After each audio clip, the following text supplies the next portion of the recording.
Record on school. Okay, here you go.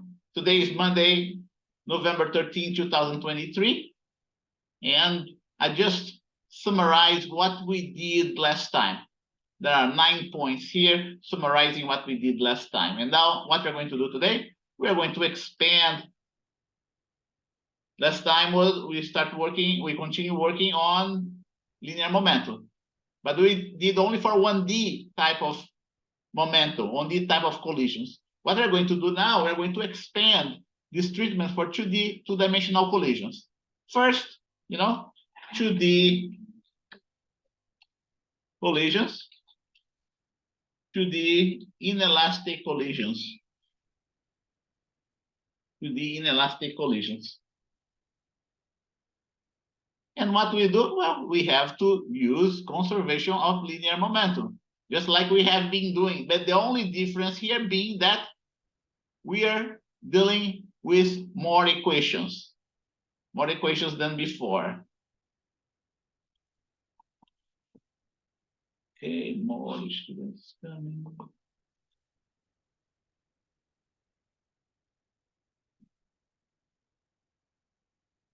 So the situation is like that, to the inelastic collisions. So the problem would go somewhat like that, okay? Given the masses of two objects and their initial velocities, find their final velocity. Okay, that's the problem. So you can treat that as though it's an example solution. Okay, we have only conservation of linear momentum. And conservation of linear momentum is like that. Okay, now you have a vectorial equation. Now we have a vectorial equation, and this can be written down like along the x direction, and we can take out the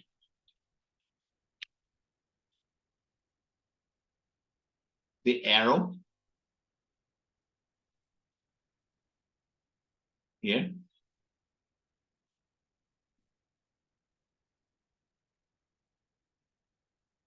Okay, and one along the x direction, the other along a y direction.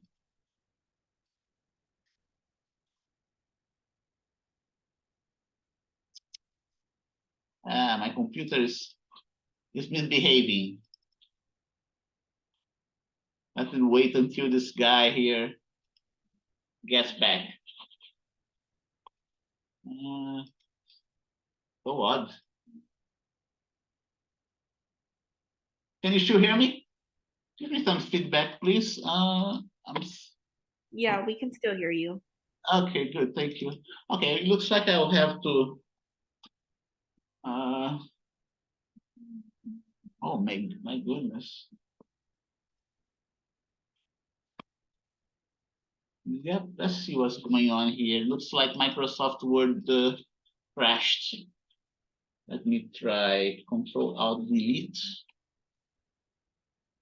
Yeah, it's Microsoft Word that crashed. Everything else is working. Okay, good. Looks like it returned. Oh, good. X here. Now we are back online here. Yeah, sometimes those things happen, right? Now I can copy and paste here. Whoa, yeah, but replace the y, the x with the y. Huh.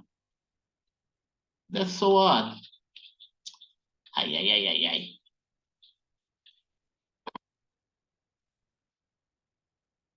Crashed again. Be a little bit patient here. Let's see if the other one has a problem. Yeah, the problem is Microsoft Word, definitely.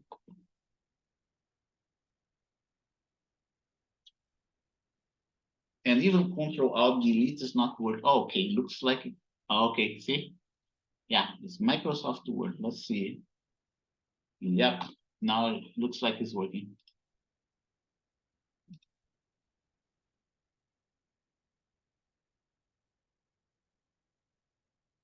Why?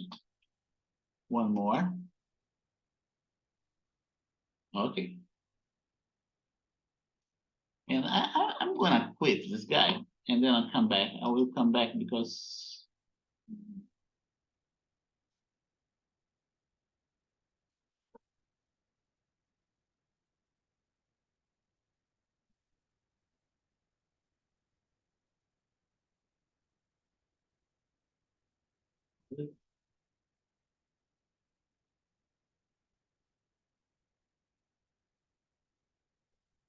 okay, like that. Good. So now we can continue, right? I can go ahead and rewrite it here.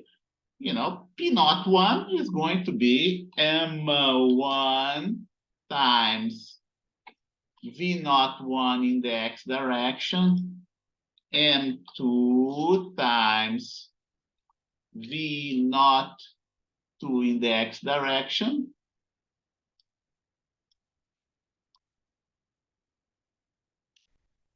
then I'll copy paste here and just change the subscript here. Instead of V0, become VF.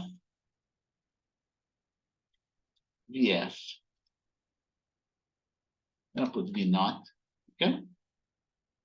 And we have the same thing right in here, but it's going to be along the Y direction. The Y direction. The Y direction. And the Y direction. Okay. Given the masses of the two objects and their initial velocities, right? Find their final velocities. So let's see what we have here. We have M1, we have the initial velocity of 1, we have the initial velocity of 2. Okay? And here the same thing. What we do not have the final velocity of 1. Right? The final velocity of 1 is represented by those two components. And the final velocity of 2.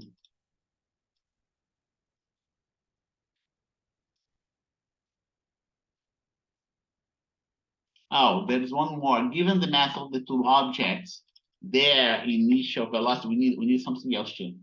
Okay?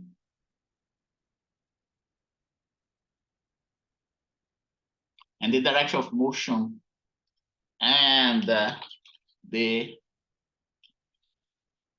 direction of motion.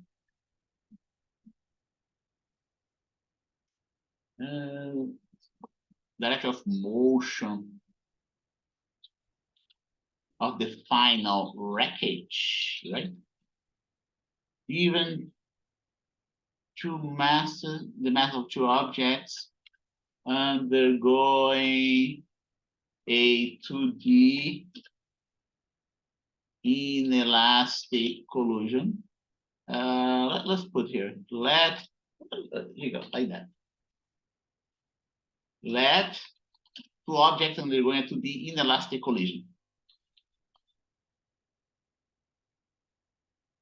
Given their masses, their initial velocities, and the direction of motion of the final wreckage, find their final velocities. Okay. And by the way, because it's an inelastic collision, let's not forget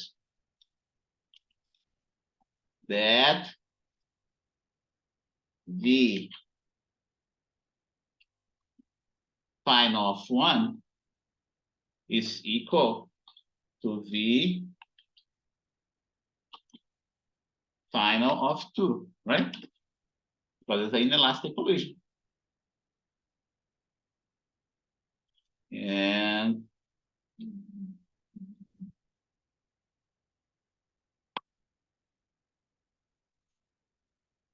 find them. Because in elastic collision, the final of 1 is equal to the final of 2. Okay, and what does it mean? Okay, it means that the final of 1 along the x direction is equal to the final of 2 along the x direction as well.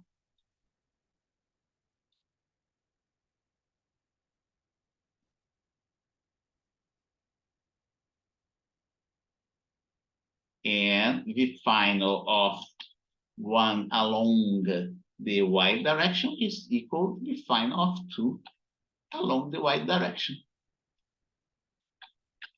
Like that.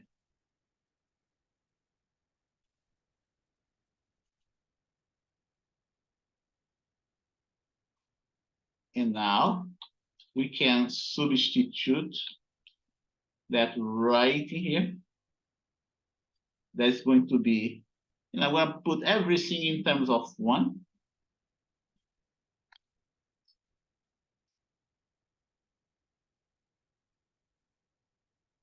Okay. And now what do we have? We have 2 equations for 2 unknowns. The final of 1 along the x direction, the final of 1 along the y direction. Those are the unknowns, this one and this one here. And I still, put them in boldface. Let's simplify that even further.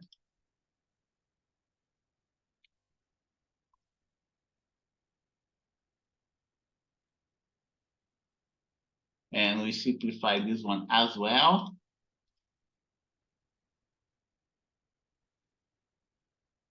Let me just correct one thing. We do not need even their masses and their initial velocities. You don't need to know the direction of the final wreckage, okay? Find their final velocities. You don't need to know the direction of the final wreckage.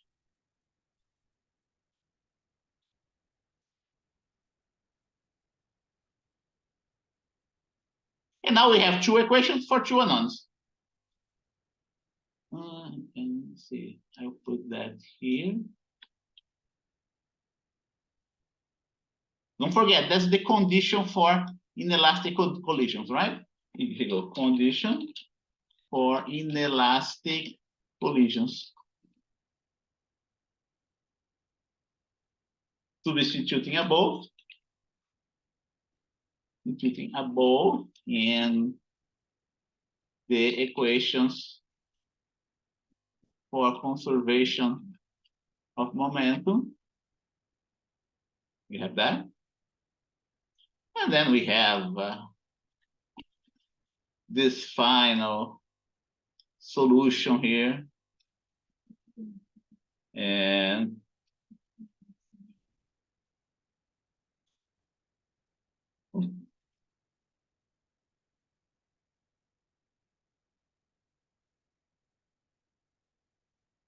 we don't need the parentheses,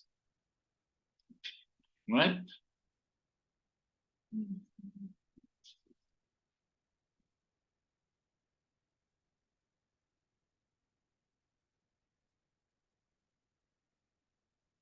X component and the y component. The equations are similar. All we have to do is to change the subscript from X to Y. Right? That's the solution. That's the solution.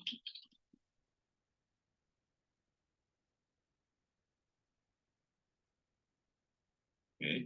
And we're going to do one more problem that is a little bit more complicated. I mean, that's the solution. And you can even, I want you to do that on your own, okay? Find out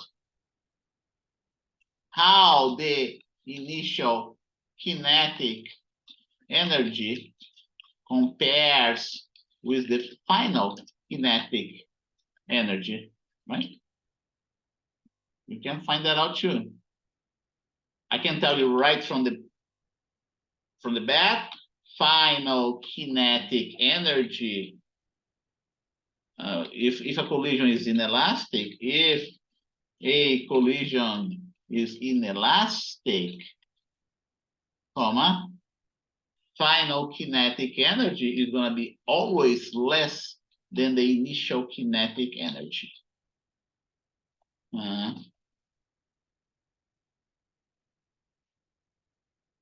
Remember, there is no conservation of energy during an inelastic collision. And you can prove that mathematically. You can prove that mathematically. It is possible to prove that mathematically for both the 1D and 2D cases. Okay. I'm not going to do that. I will let you do that instead.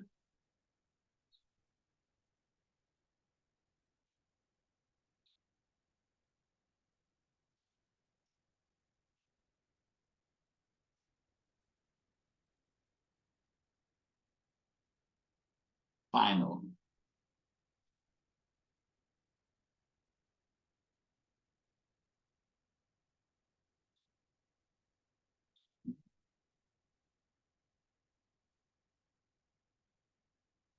Now I'm going to go for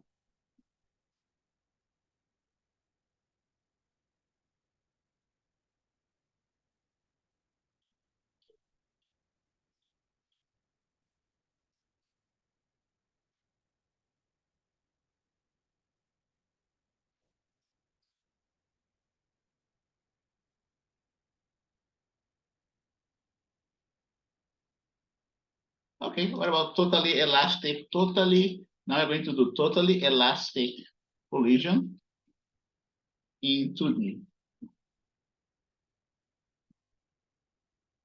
Okay, you know the masses and the initial and their initial velocities Okay.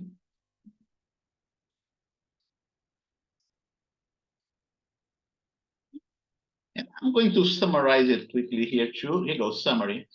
Something very important for you to realize. You go 1D inelastic collision. 1D inelastic collision.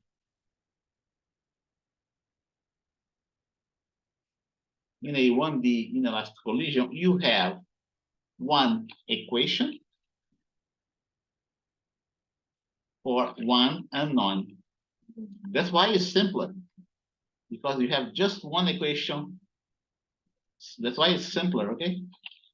That's why this type of problem is simpler mathematically. In a 1D, in a 1D explosion, you have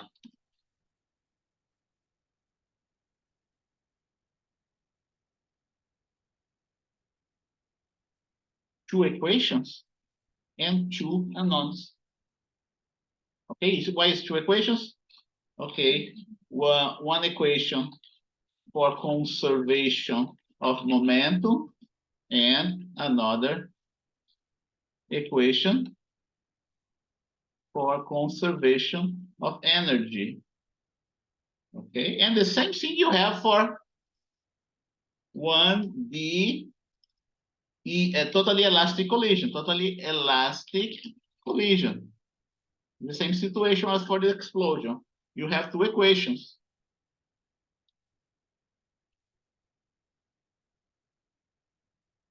You have two equations and two unknowns, right? One equation for conservation of moment, another equation for conservation of. Now I'm going to specify here that it's mechanical energy.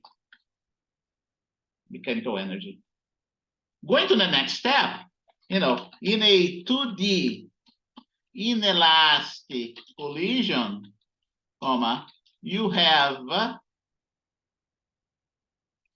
two equations. One for the conservation of momentum along the x direction, and another for the conservation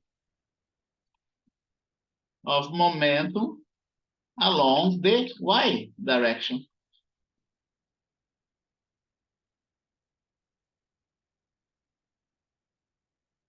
Come on, you have one equation for one unknown, simpler.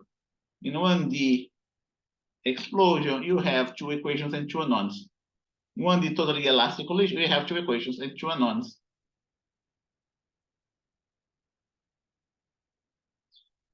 And now, if we go in a 2D totally elastic collision,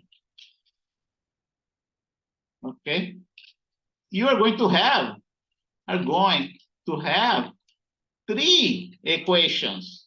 So the difficulty here is in the number of equations. Three equations and three unknowns.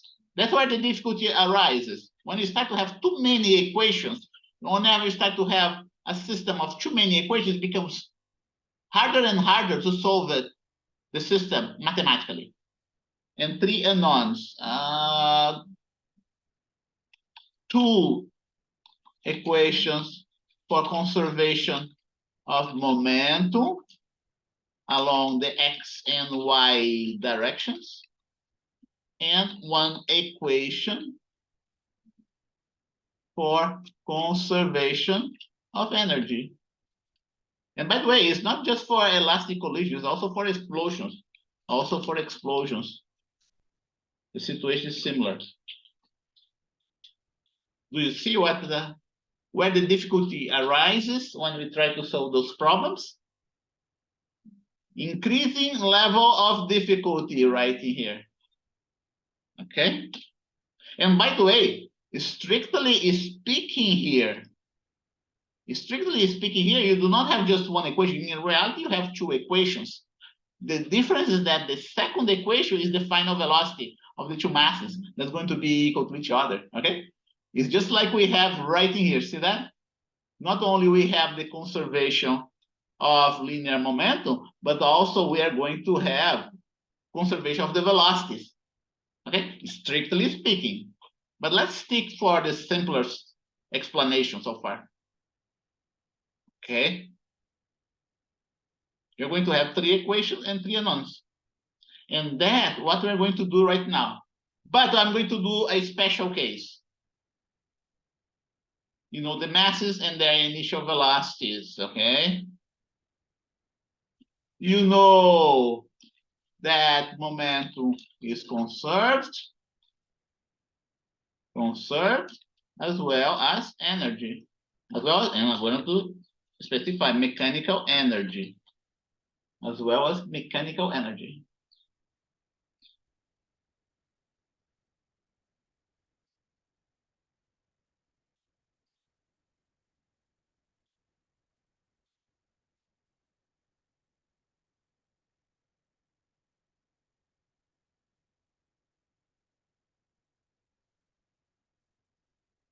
Okay, 2D totally elastic is going to be something like that. Here you go. I'm just going to copy this thing here, right? And paste elsewhere. Totally, you know that? Okay, solution, right? Solution. Okay? Initial momentum is equal to final momentum. And then I break down the momentums in x and y directions. And then we have, and by the way, you also have one more equation here that I didn't type for you. Let's type it. You know, kinetic energy is mechanical energy, okay? Since those collisions is happening over a flat surface, we do not have to worry about potential energy. You know, two elastic collisions in a horizontal along a horizontal plane. Along the horizontal plane, okay? So plane, only kinetic energy is conserved. In other words, you don't need to worry about the potential energy.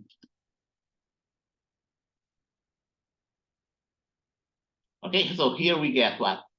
Initial kinetic energy for 1 plus initial kinetic energy for 2. Final kinetic energy for 1 plus final kinetic energy for 2. And that's the system of equations that we have to worry about. Okay, I'm going to repeat. See the 3 equations right in here? The equations are right in here. And the other equation, I broke it down into components of the velocities, right? And I'm going to show to you half, M1 V not 1 squared M2 V naught 2 squared. And then we have M1 V final 1 square, M2 V final 2 square. There's more yet. We can simplify it even more. Oh, by the way, I'm going to emphasize what are the unknowns here, right? What are the unknowns here?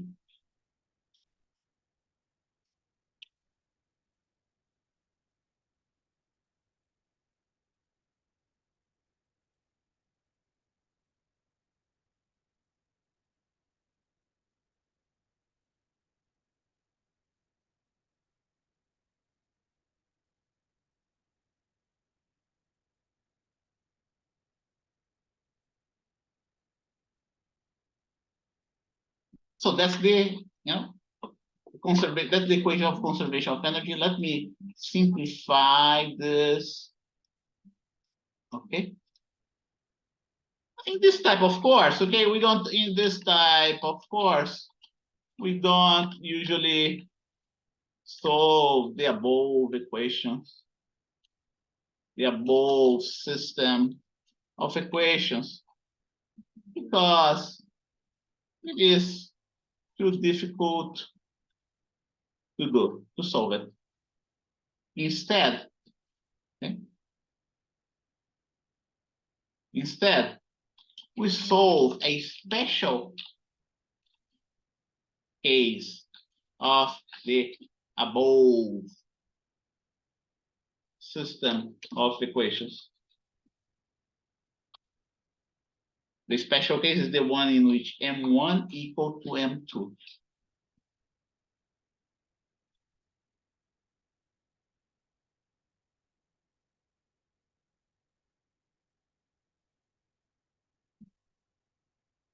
M1 equal to M2. When we have a situation like that, we can even continuing with this case. I'm gonna even solve it in a vectorial format so you can understand better what's going on here, right? We start with those equations, right? For the kinetic energy, you already know that the equation for the kinetic energy reduces to something like that. For the momentum equation, I'm going to rewrite it in vectorial format. So you can, and there is a reason for that. There's a reason for that, okay? Here is going to be V naught 1 vector, M2, V naught. I still didn't apply the fact that the masses are the same, okay? I still didn't apply this condition yet. Okay, I think instead of not, right, you should use the 0, right? The 0 looks nice. Don't you agree with me? You go. You go.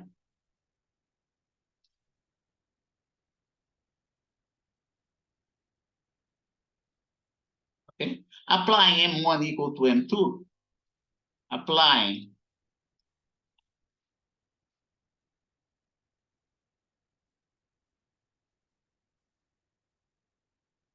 M1 equal to M2, we have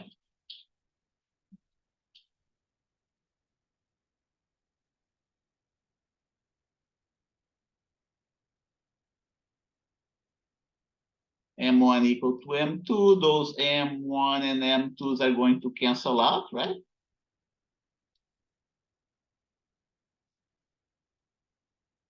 And by the way, I'm going to do another simplification because it's easier to visualize. We don't usually solve because it's too difficult to solve. Instead, we solve a special case of the above equation. M1 equal to M2 and V naught 2 is equal to 0. And V naught 2 is equal to 0. Sometimes just by solving a simpler problem, you end up having a vision of what a more difficult problem looks like. Okay, it's very common. It's very common. So most of the time, if you're struggling with a more difficult problem, try to solve a simpler one, so you can have a better view of what the more difficult problem is going to look like. Applying, okay, and V naught equal to 0. So we get something like that. Okay. Let's not forget, we do not, those are the unknowns, right? And now if you look very carefully at this set of equations, one is vectorial, the other is a scalar. There is a very neat interpretation for this type of equation. Very neat interpretation. Okay. We can look at a graphical interpretation, or we can look also at a mathematical interpretation. Either way. Okay. Let's do the mathematical interpretation first. Okay, there are two different ways of visualizing the above solution. One mathematical and the other graphical. Okay, let's start with the mathematical. Let's start with the mathematical.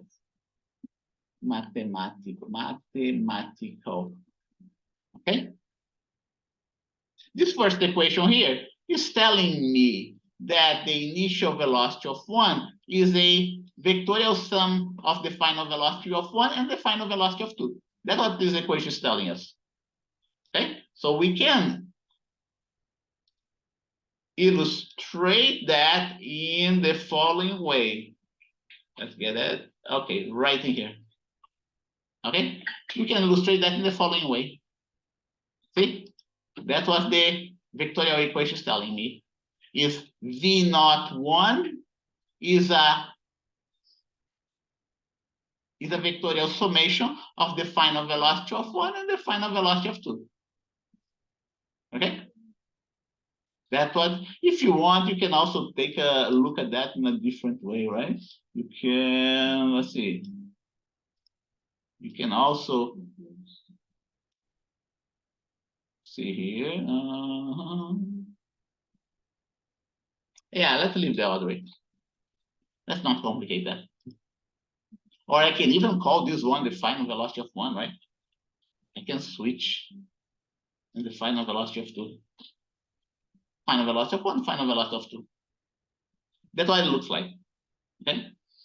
And having realized that those three vectors make up a triangle, okay? We apply the law of cosines. Okay? And the law of cosines. See if I have the law of cosines here. Okay, right in here. Here you go. So here you go. We start with this one, the bare one, right? And we have the second equation. And here you go. We realize that there is an angle alpha right here between VF1 and VF2. And then we apply the cosine law. That's what I'm going to do next. Okay, so here we go.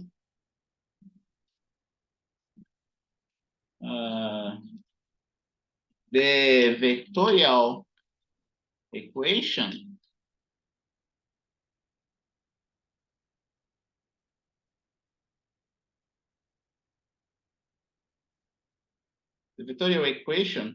means that that one vector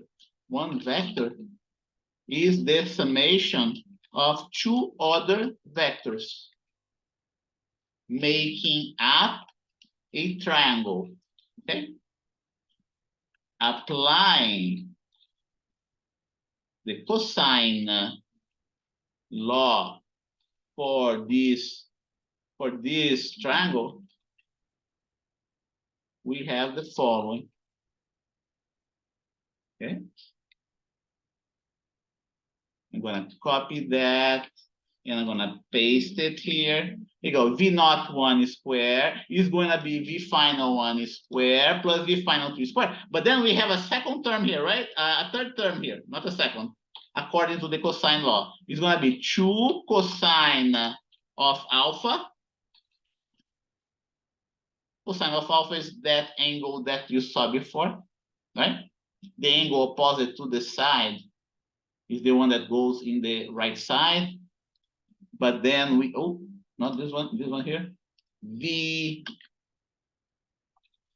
final 1 times V final 2, like that. I'm not gonna boldface that. But wait a minute. Why is that? Because this cosine law must be equal to the statement on conservation of energy, right? So this relation leads to this one. And this relation that you have here comes from the conservation of energy. When we put those, when we have this equation right here, what do you realize? You realize, this implies that this term that you see here must be equal to 0, right? In order for this term to be equal to 0, this term here must be equal to 0, because V final 1 and V final 2 may not be 0 necessarily. Here you go. So I can go ahead and write that down. And what does it mean, cosine of alpha being equal to 0? Cosine of alpha being equal to 0 means that the alpha must be equal to 90 degrees.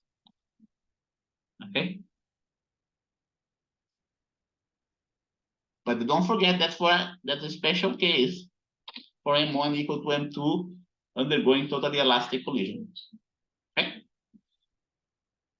That's the mathematical way of looking at the solution. Another, the graphical way, is just by, realizing, just by looking at this equation here, this second equation, and recognizing that what you have here is the Pythagorean theorem, in which this length here is the hypotenuse and the other two are the sides of the right angle triangle.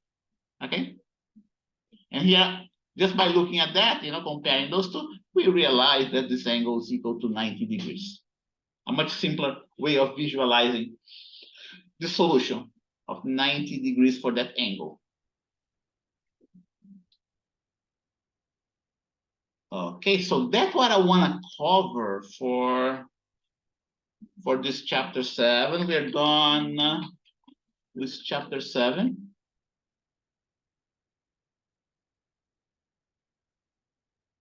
And any questions before we go forward here? What we want to do next is chapter 8, which is rotational kinematics. Let's take a look at our book.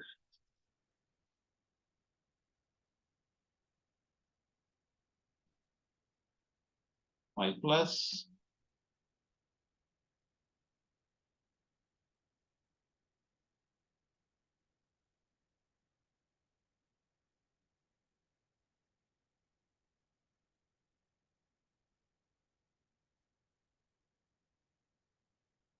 The Wiley resources. What we are going to do now is very similar to what we did initially for position, linear position, linear acceleration. The only difference is that going to be in terms of the rotational aspect. You go, rotational kinematics. Okay. Okay. So let's take a look at our drawings. Yeah, line 247. You know what? Let me take attendance and then we start that after the break. Take attendance. We have a break and then we start this material chapter 8 after the break. Okay. Okay, here you go. That's what the drawings that I want to show you. This one right here. Let me take attendance now.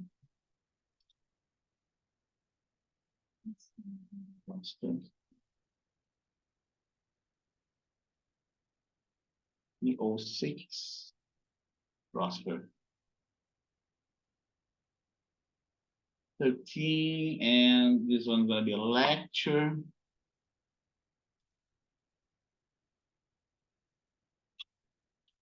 Seven plus C. We can operate on dates as well. You know that? I'm summing 7 days with the previous date here.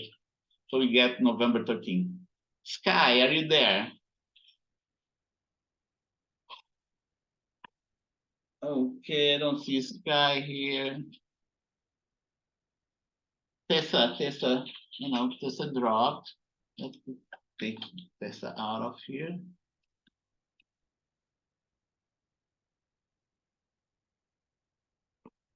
Destiny. I don't see Destiny, most likely. Gael. Here you go, Gael. Okay, thank you for coming today, Gael.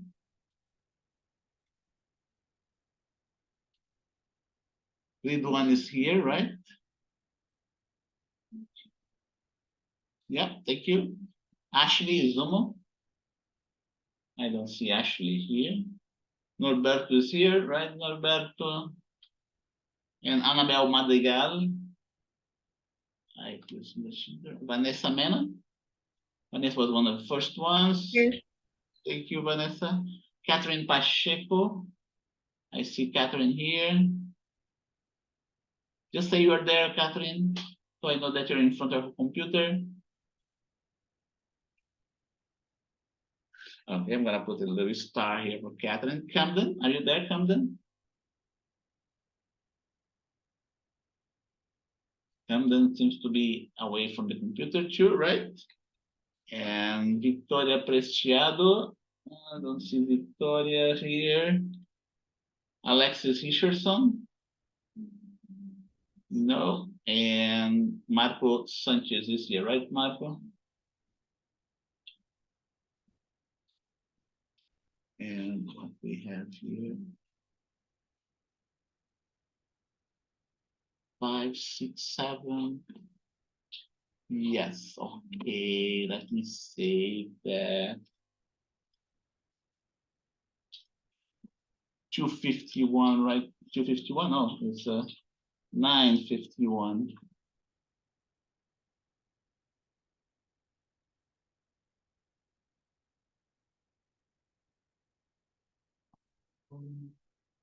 Here you go, 9:51 Pacific time.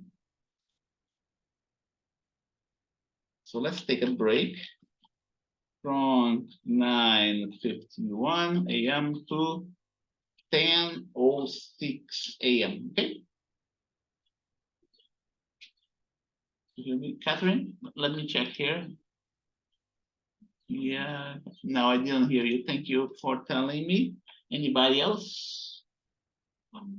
Okay, thank you, Catherine. Camden, Camden must be, he is here, but I'll leave the starting there for now. Let's see. Okay. Okay, now it's 52, right? 07. Here you go. So I see you in 15 minutes.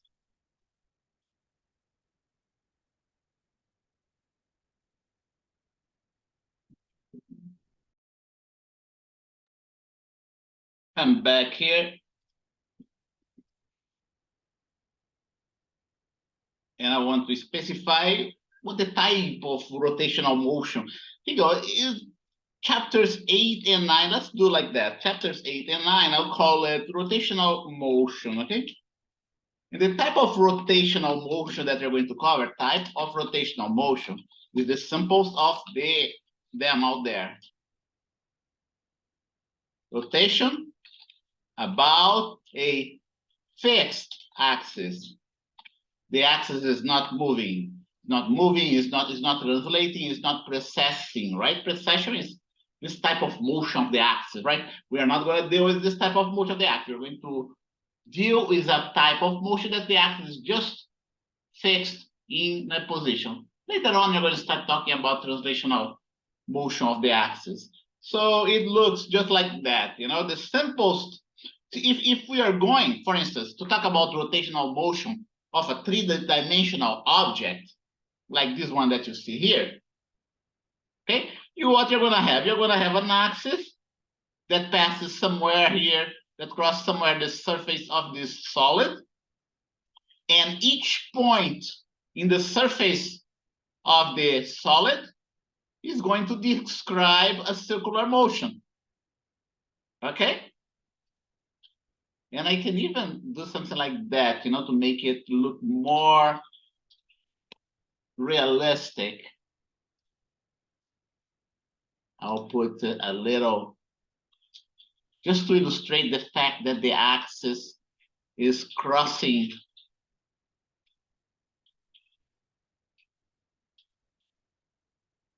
the surface of the solid, right? Go like that. I'm going to, yeah, just like that. And then what else I'm going to do? I'm going to format shape like that. And I'm going to make it dash. Okay. Like that. Just to give you the illusion, right?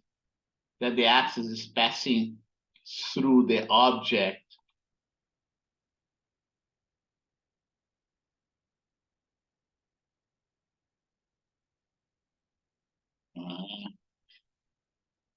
That's so sad. Okay, so, and then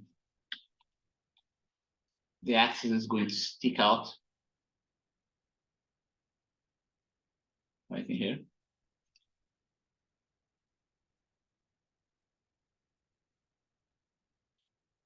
But now at this point, it becomes solid instead of dashed. Like that.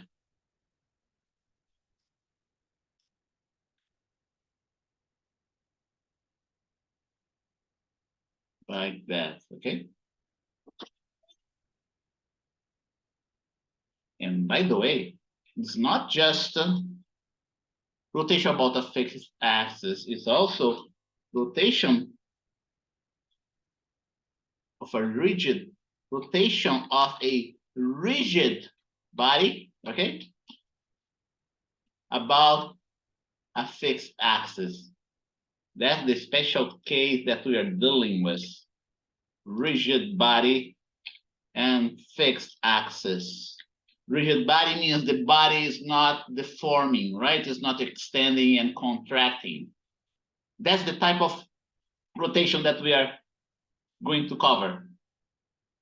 Because this is a rigid body, every point here, either in the surface or anywhere in the bulk of the solid, is undergoing circular motion. So if you look from the top of the axis, right, you can come up with an X and Y axis. Each of those mass, and I am denoting the M, the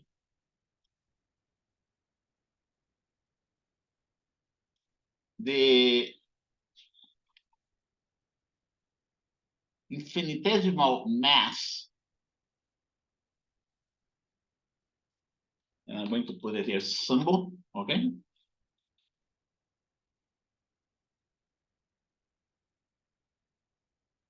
And the same, we have the same here for the other mass in there. Instead of the M, it's going to be delta M. If the object is rotating, I can even come up with a movie, right? Just like I have been doing for the other ones. Start with the X-axis. Then we draw the Y-axis.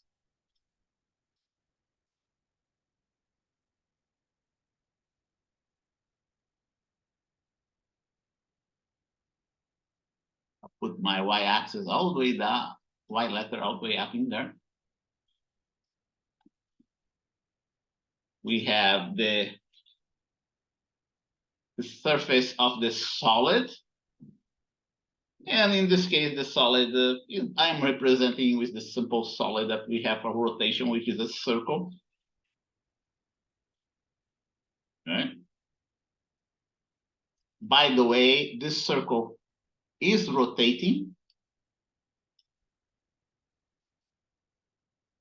Not this one.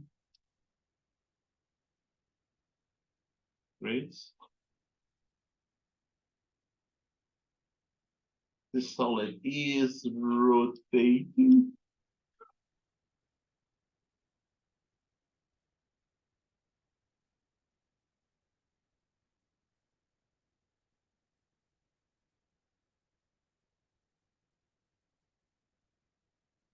No, that's not the one. I want this one here. I want a sticker.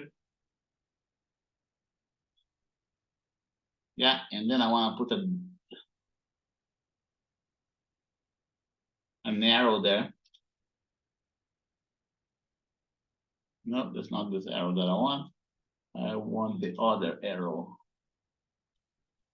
Go. And on the larger arrow too.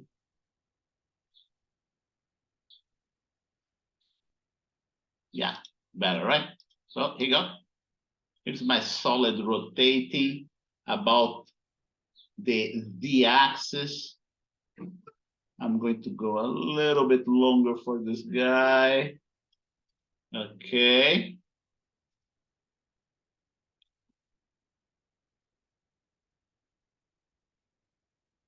An object that is, oh, by the way, you gotta put R here. The radius of the circle is R.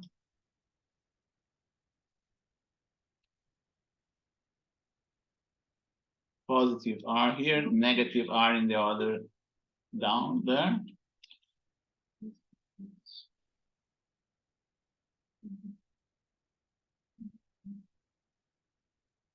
So if you have one delta M, right, one delta M here, this delta M, the position of this delta M can be denoted by this vector position.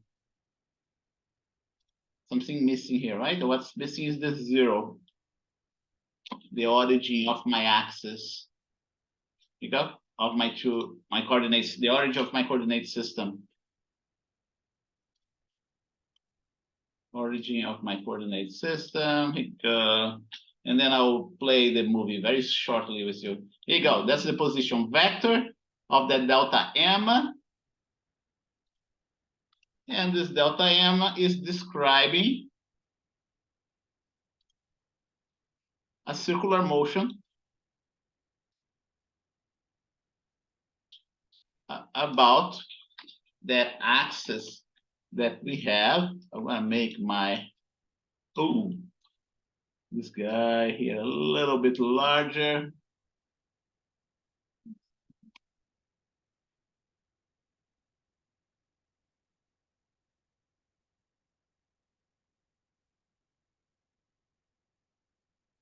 Okay, and let's complete the circle. Maybe a little bit smaller.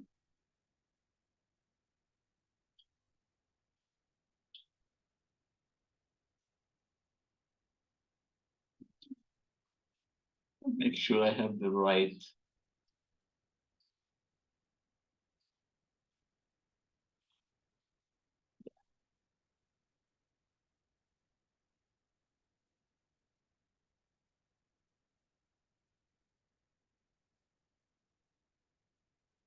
Yeah, okay, looks like we got it now, right? Here's the circle.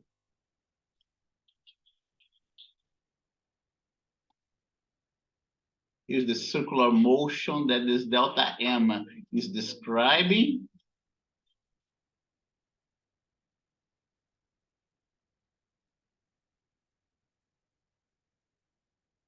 I'm gonna put it here.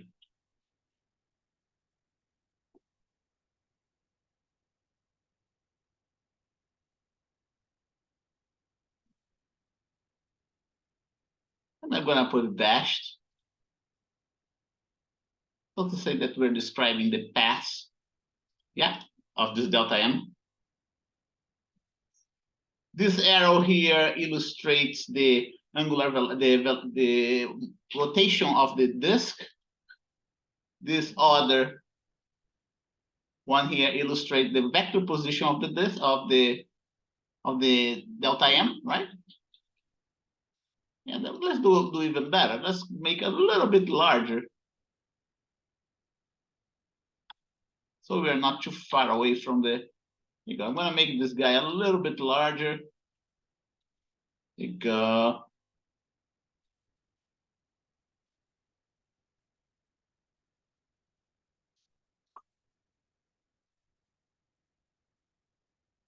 Yeah, let's do this way.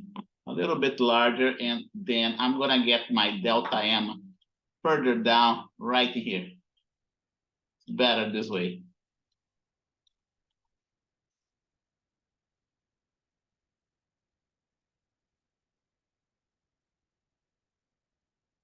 My delta M, and now I have my vector position.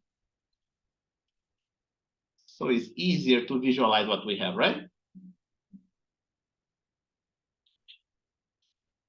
This one, rotation of the rigid body, plus R minus R. That's the radius of the circle. I am going to correct my delta M position the other slides. That's going to be right in here instead. This one I can get rid of. Uh-oh.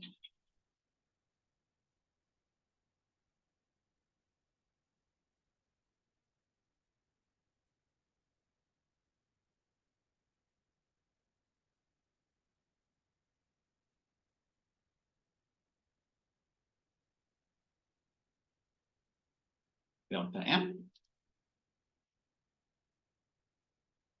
I'm going to need my vector position.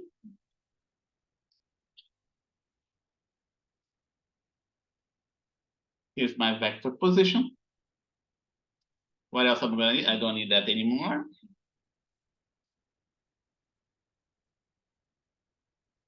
And that's all we need, right? So here you go. X-axis, Y-axis, disk, rotating disk, the radius, delta M. Delta M is describing a circular motion about the axis. And that's all we need for now.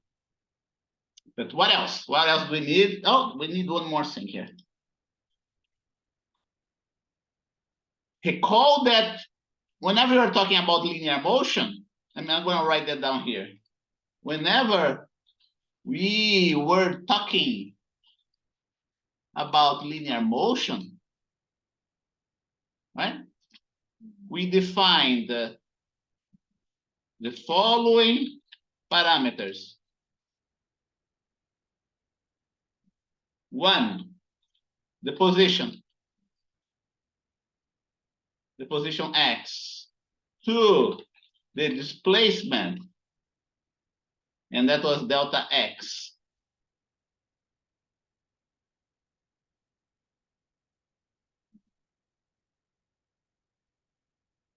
Three, the average velocity, VAVG. Okay, four, the instantaneous velocity, V, the average acceleration,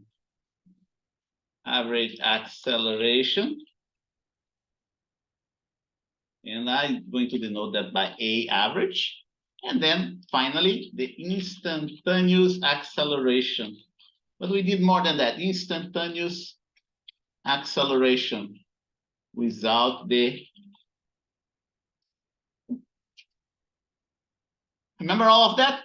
We're going to do the same here for rotational motion. So if you learned well that chapter on linear kinematics, you're going to do well in this chapter as well. We're going to do the same here for rotational motion. But there is more, okay? It's not just those 6 items. There are more, but let's stick with those for now, right? The difference being that we will use the angular parameters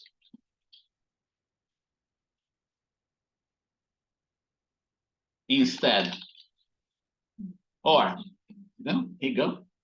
Gonna copy and paste right here. Angular position, the angular position, theta.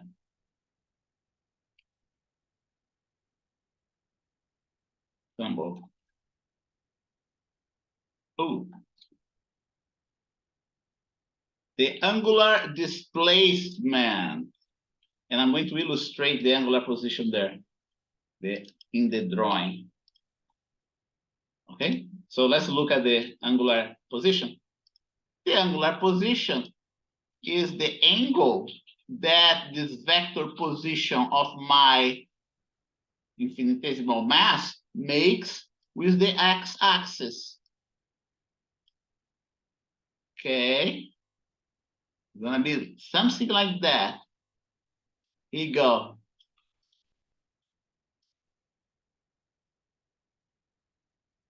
Right? This one here, we usually denote this angular position with the letter theta. Ooh.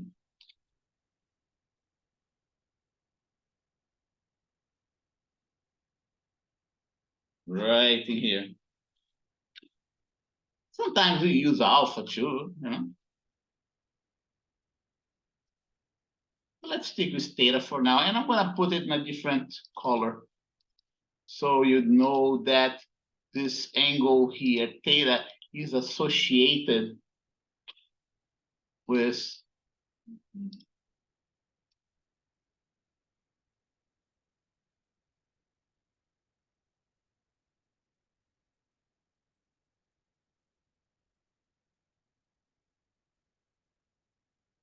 here you go. position, the angular position from the x-axis. And how do we define the angle theta? There is a linear relationship for the angle theta. I'm gonna move this one right here. Okay, and I'm going to do something else.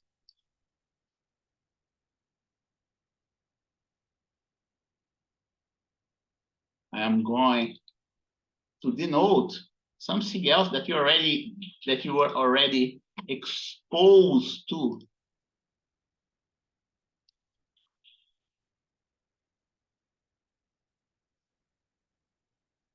And there's something else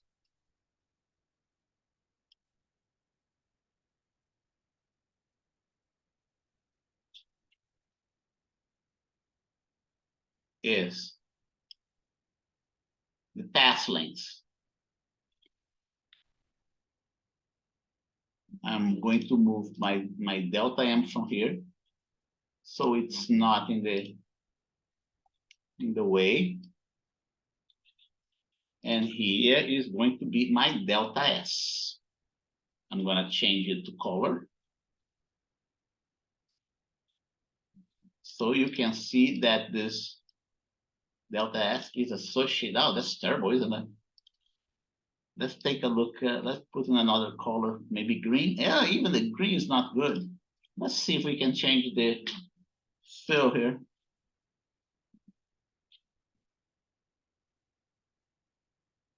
Okay, better now, right? That's the path length of this.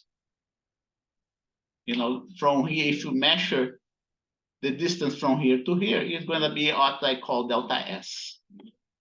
And this angle theta here has a relationship. Oh, and by the way, there is one more thing that I gotta tell you. There is the radius of the circle, right? But then there is something else too, which is the radial distance of this vector from the center, and that I will call R.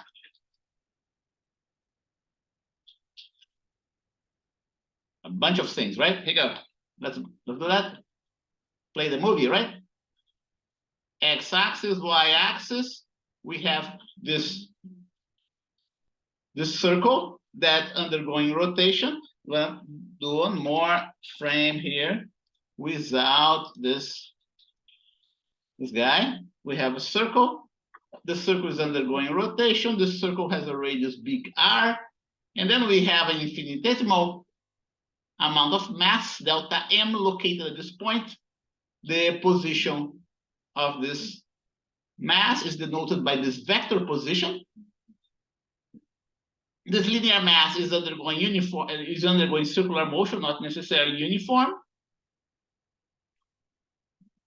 And that's the angle that the vector position makes with the x-axis. This angle, I call it theta. And there is something else too. There is the path length that the mass described with respect to the x-axis. There is some duplicate R here, right? Let's get rid of it. This R, one more. One more.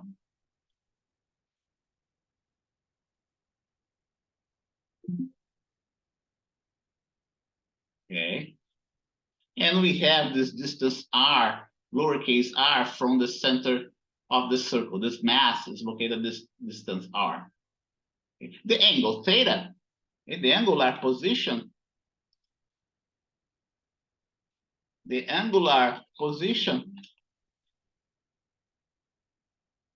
is defined, is mathematically defined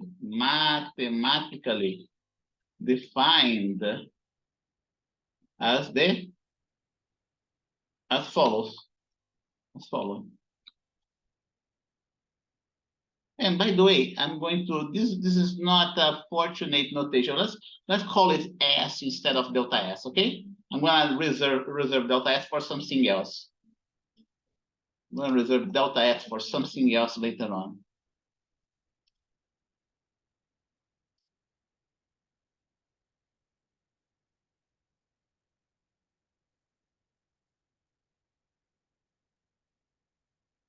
Okay, so now we can start talking about the angular position. The angular position theta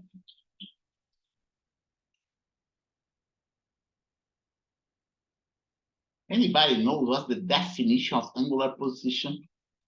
Okay, angular position has a very important definition that we don't sometimes we don't pay much attention. Okay, the angular position is going to be the path length of that arc, the arc length. That would be the better way to define that. The arc length divided by the radial distance r. That's how we define angles. Note see that the unit of angle is a unitless unit. Okay, but because we have different units for the angle, we give it, a unitless name, okay, that we call it the radian.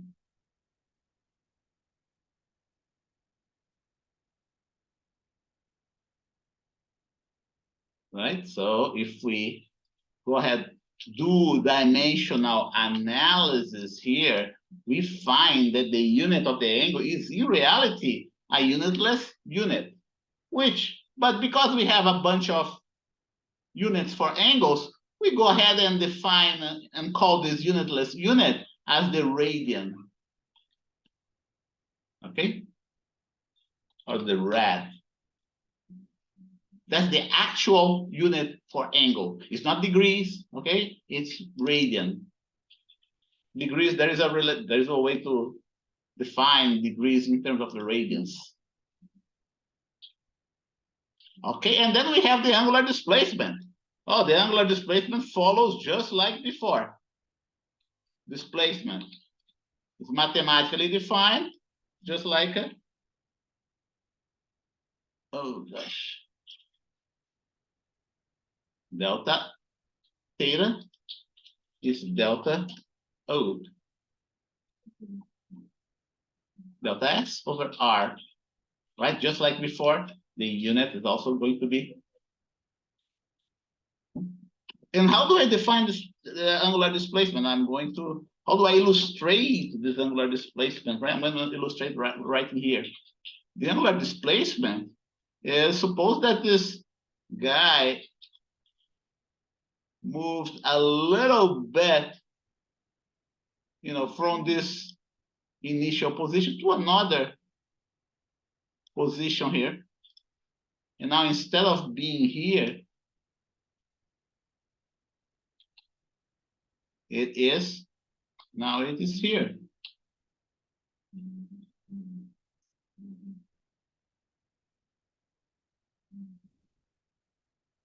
Bring to front.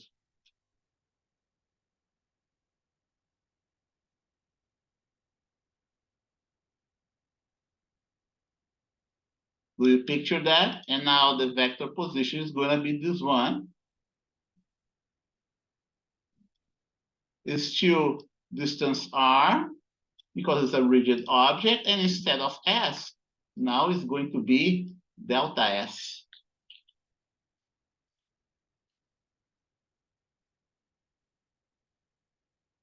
And do we see the difference between and the angle that you see here, the angular displacement?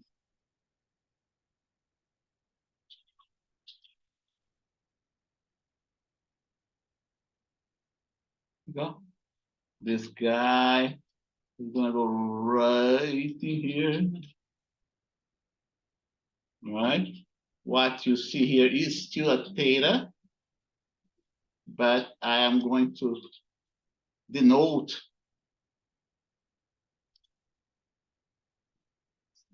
a dashed line. Yeah, right here. Here is delta S. Here is theta, but now, I'm not going to repeat the theta. I'm going to This one is going to be my delta theta.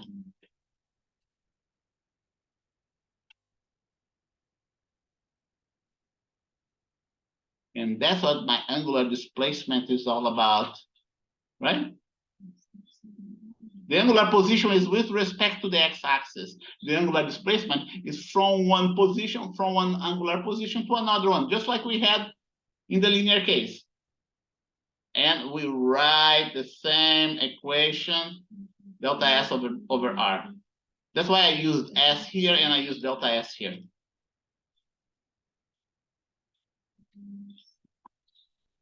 Path length, right? The length of the path along the circle. What about the angular, let's see, angular displacement? Now we're going to the average angular velocity, okay? This thing here is going, we usually denote it by the omega, by the Greek symbol omega, omega average. The instantaneous angular velocity, the average angular acceleration, see that? Average angular acceleration, the instantaneous angular acceleration, and we call it alpha, alpha average and alpha.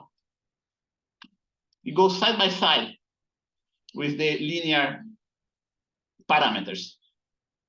Okay, the average angular velocity, the average angular velocity is mathematically defined as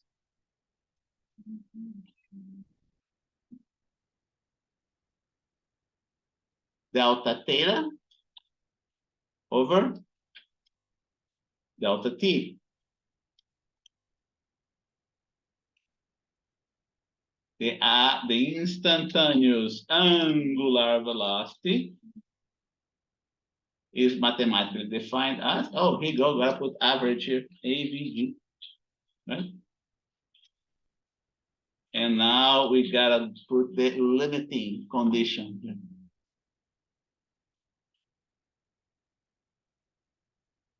Limiting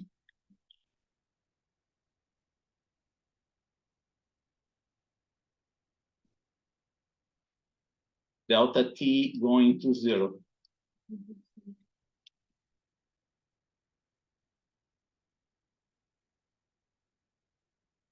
Going to 0. We need the instantaneous angular velocity because we have to define the average angular acceleration. And then after that, we define the instantaneous angular acceleration as well. Average, the only thing that changes here is the symbol alpha and the symbol omega, right? And similar here, average angular acceleration, the instantaneous angular acceleration,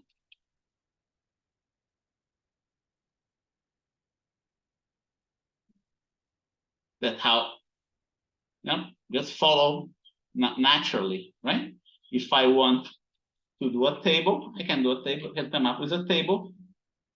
I'm gonna copy and paste a table that I have elsewhere, so you can follow the reasoning like that here.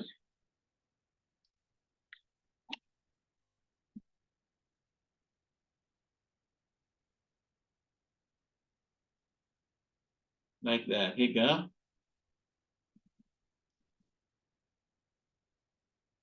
Definitions, right? Linear angular.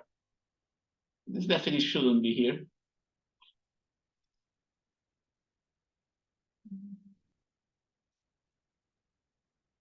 Linear quantities, angular quantities. Strange. Oh yeah, I know. Position, linear position, units in meter. mathematical definition is theta. Units is the radian or the unitless unit. Displacement, right? Angular displacement. Average velocity can be either linear velocity or angular velocity, meters per second, radians per second. Instantaneous velocity, similarly. Average acceleration, meters per second square, radians per second square. Here is instantaneous acceleration, okay? There's a mistake here. Instantaneous acceleration.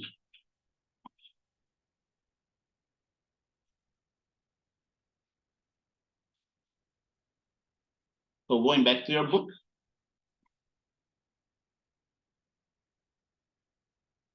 So here you go, arc length is arc length, right? Here's the angular position. Reference line, just like I did, reference line. In our case, the reference line is the x-axis. Okay, and we have this example here.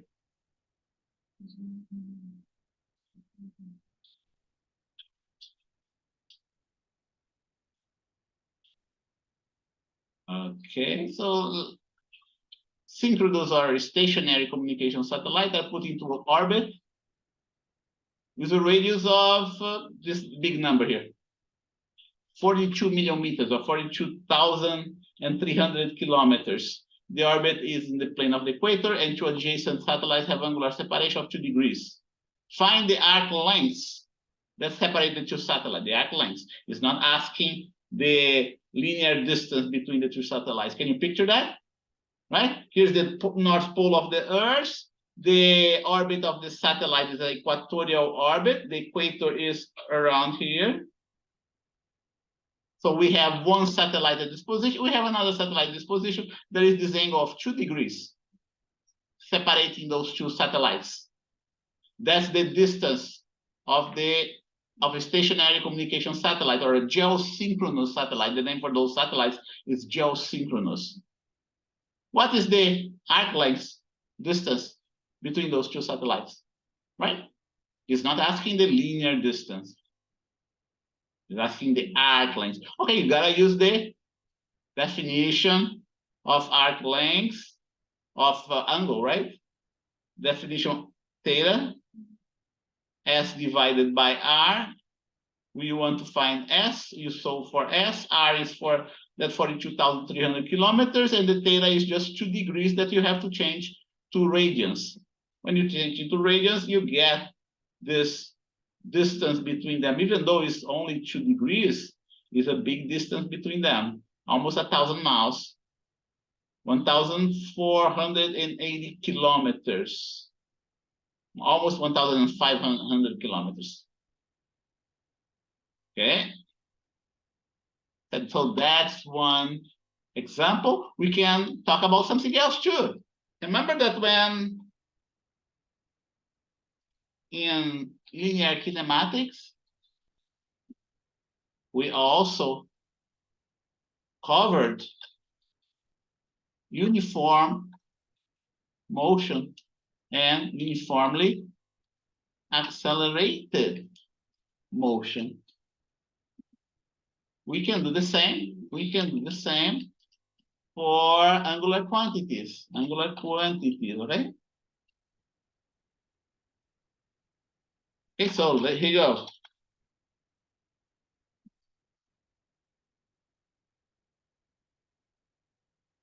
Uniform rotational motion. Motion, right? Uniform linear, let's put here linear slash rotational motion. We go ahead and write down the equation for uniform motion. X is equal x naught plus vt, right? For angular quantities, the x becomes theta, x naught becomes theta naught, v becomes omega. Okay, that follows directly from the definition, right? Theta minus theta, And that follows directly from the definition that we saw for angular velocity.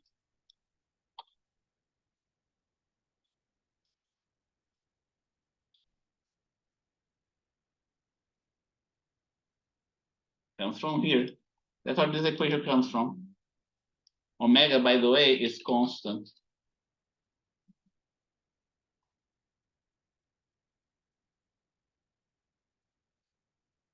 What about uniformly accelerated motion, right? Uniformly accelerated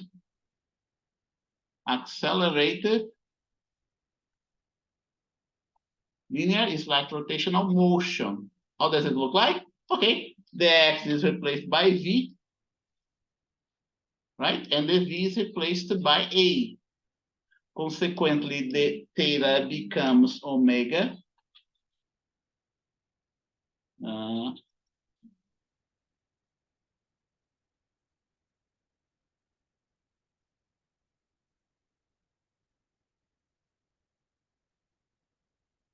And the omega becomes alpha. And that comes directly from that definition of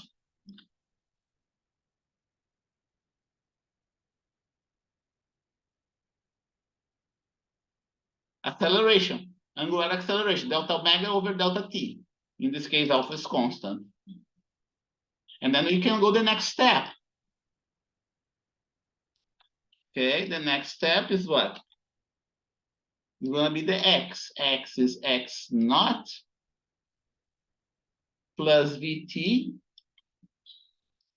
plus half of at squared. And then we get the same thing for the angular quantity. That's going to be omega. And here it becomes alpha.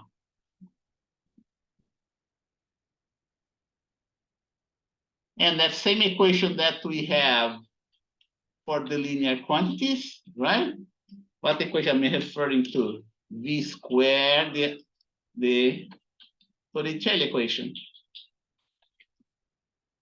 V naught squared plus 2a delta x can be rewritten in the same way by replacing v with omega and a with alpha and x with theta.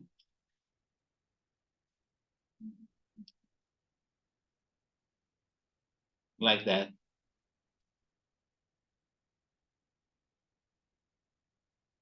It's no different for angular motion.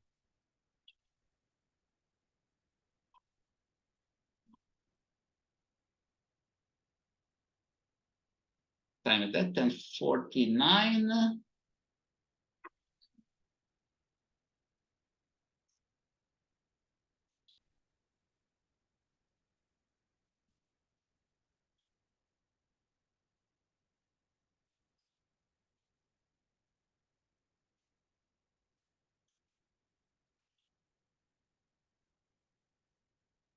Okay, and let's take a look at the book.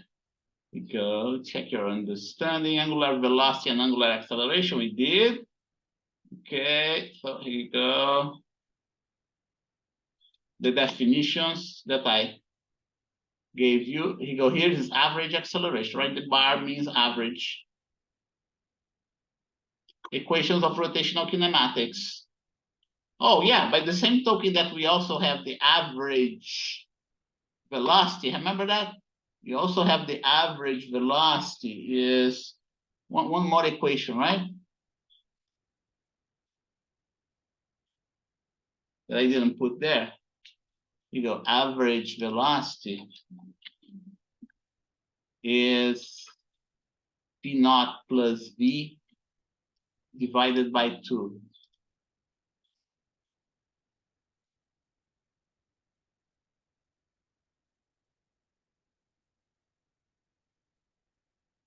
a place, a place, a place. Okay. That's what this guy did here. And don't forget, right, that this average angular acceleration, just like the average velocity, can also be here written as we wrote before, like that. And I'm going to x minus x naught, or delta x over delta t. I'm not writing delta t there because it's redundant.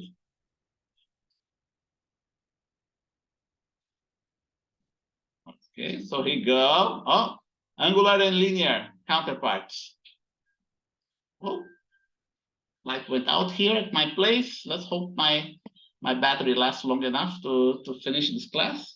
10:52.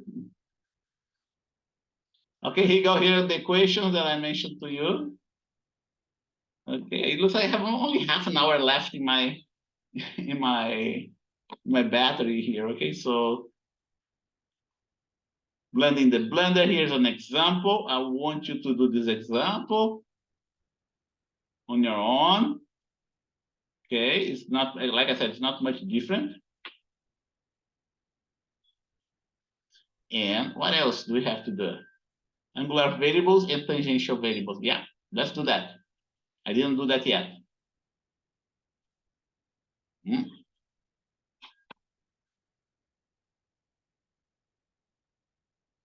Okay, light is back.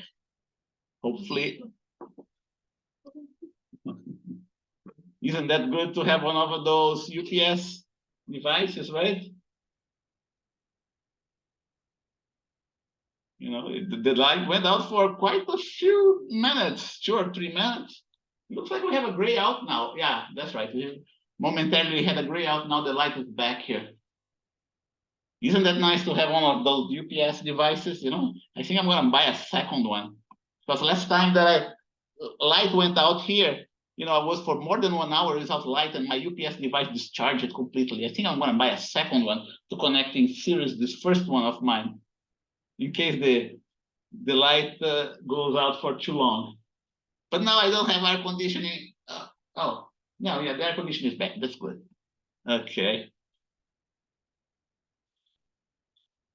And then there is a relationship. There's all the other relationships here that you have to know. Okay, tangential variables and angular variables. How do they relate to each other? Okay, how do they relate to each other? Okay, all you have to do is to start working with this definition right in here. This definition right in here will help you out finding the proper relations. Okay, so here you go. Angular parameters and tangential parameters. How did the book write it down? Angular variables. We call it angular variables. I prefer parameters. Okay, so we start with something like that. Okay, that's what we start. To come up with a relation between tangential parameters and the angular parameters, all we have to do is to get, you know, angular velocity. Get the angular velocity. The angular velocity is going to be delta theta over delta t. Okay, remember that is a rigid body. It's a rigid body undergoing a rotational motion. Because it's a rigid body, this r is going to be the same. It's not going to change at all. But what is going to change is the delta s, right? So what I'm going to do here, I'm going to write it just like that. Delta s over r. I'm going to put it here. Divided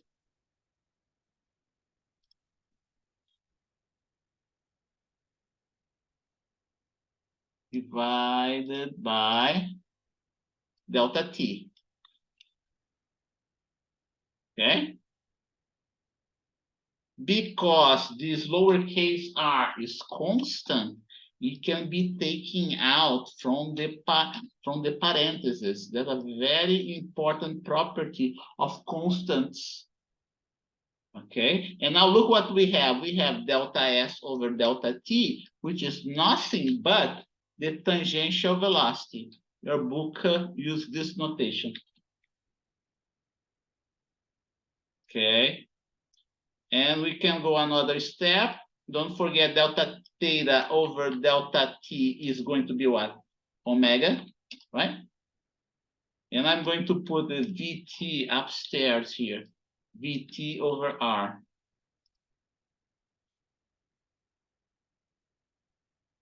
Okay?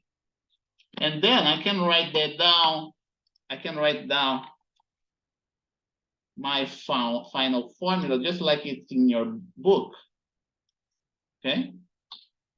VT is going to be R omega.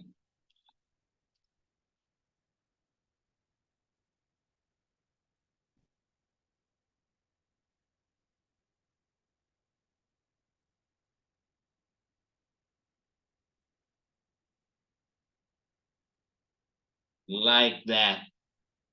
R omega. That's the relationship between angular velocity and linear velocity. Okay? This is the relationship between let's put here. Relationship between angular velocity and linear velocity.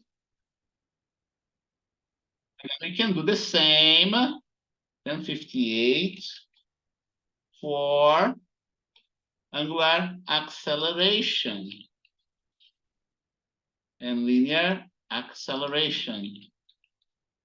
Don't forget, what we have here can also be written like the following. S equal to r theta, right?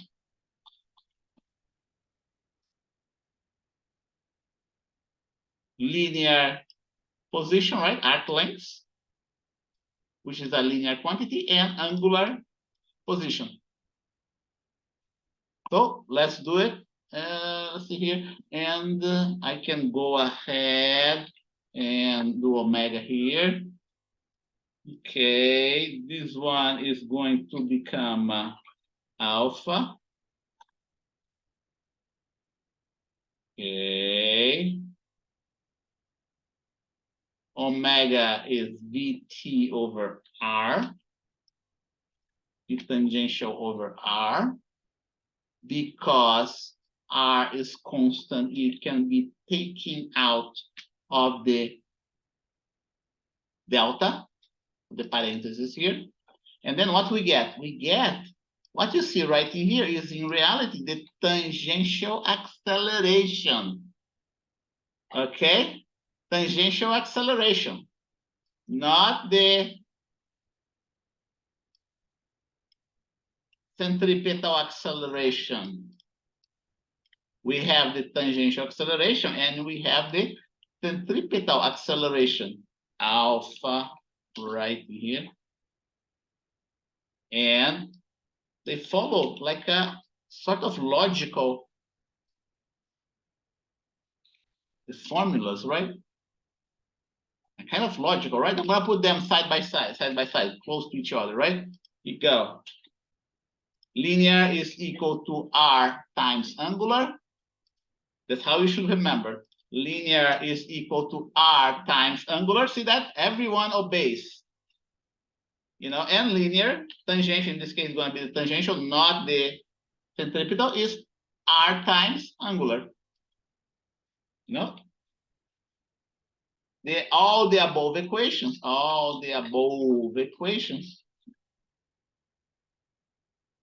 obeys a very simple relation. The relation is linear equal to R times angular, right? This is applicable only for the SVT and alpha and AT tangential. Then we have another acceleration. Since the infinitesimal mass in the, let's see here. Someone, sorry folks, redundancy is nice. Yeah, yeah, that's right. Redundancy is nice.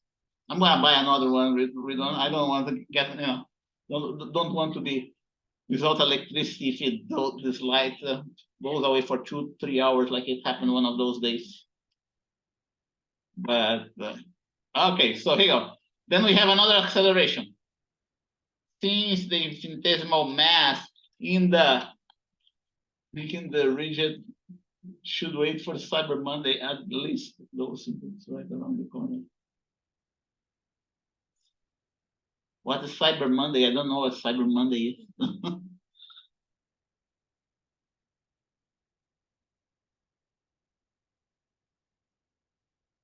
So since infinitesimal tech version of Black Friday. Oh, I see. Ah, I see.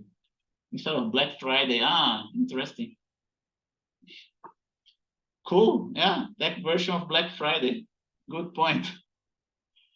Then we have then we have another acceleration. Since infinitesimal mass is under infinitesimal mass in the rigid body is undergoing circular motion, comma, it also has a centripetal acceleration, right? Which is given by, remember, and I'm going to make a distinction between tangential and centripetal. I prefer to use a lowercase t for the tangential, okay? I don't like this capital T for some reason. Yeah, the book used a capital T for the tangential there. The centripetal acceleration is what? The centripetal acceleration is the tangential velocity squared divided by r. Okay, so one more linear term.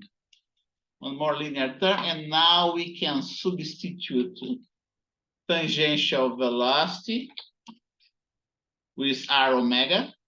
Don't forget to raise it to the square. And then when we raise to the square, there is a simplification. We get a simplification here. By the way, remember that the last exam, I need to give you an additional 3.5 points, right? For one of the problems. I shouldn't do that. So bear with me, I will correct that.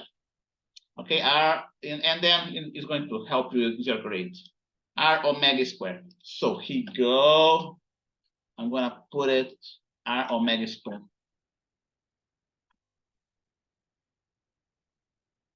And now we have all the, not all the 4, but there is one more that we have to worry about. 4 tangential quantities. Oh, 4 linear quantities. Let's not call it tangential. Let's call it linear quantities. And there is one more linear quantity. One more linear quantity, which you should be able to derive, and I will derive for you. This other linear quantity is the net acceleration. Net acceleration, 1, 2, 3, like that. The net acceleration, the square of the net acceleration. Don't forget, I'm going to make a drawing for you here. Let's see here. Here is my rigid body. Let's see.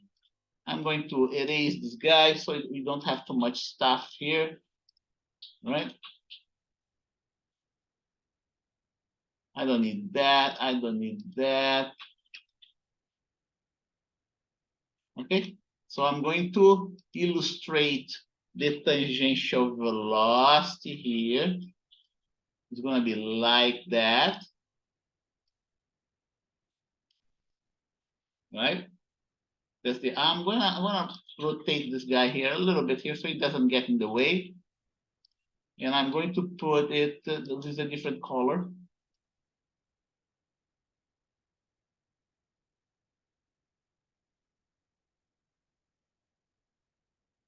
We'll write that V sub T and subscript red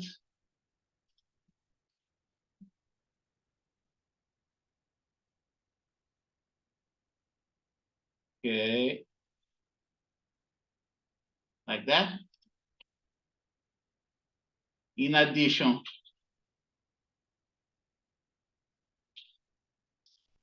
by the way, the omega is represented by something like that.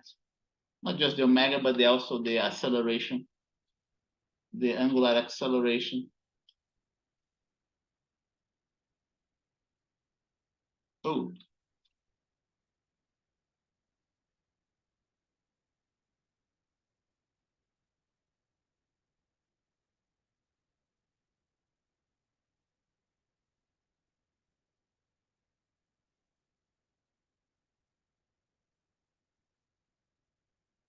like that. Huh?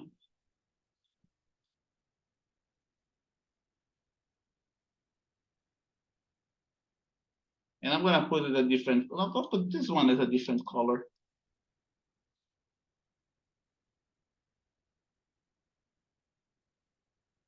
This one's gonna be green.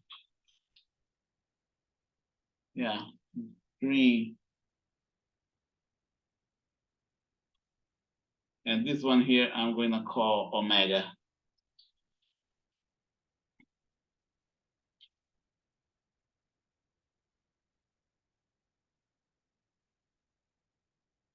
Symbol.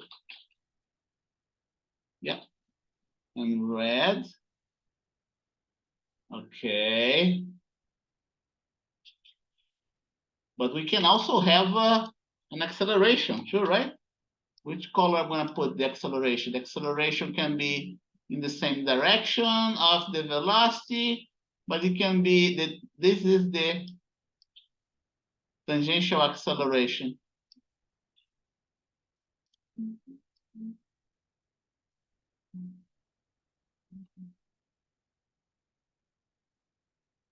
The tangential acceleration, we will have the same direction as the tangential velocity. And if we have a tangential acceleration, it means that we also have an angular acceleration. And let's go get something else here. Another one just like that. Size and position. I want to be a little bit, yeah, oh gosh, 1.3, good. And I got, I'll make it a little bit larger. 178, 1.9. Okay, and then I'm gonna put another color here. I'm running out of colors here. Which one am I gonna use? I said blue. Yeah, let's use the blue. Let's see if this one is a good one. No, it's overlapping. Unless I decrease in size a little bit. Oh.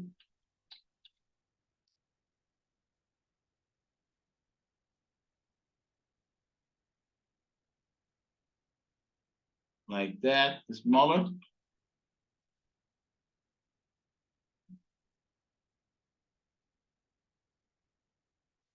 Okay. If,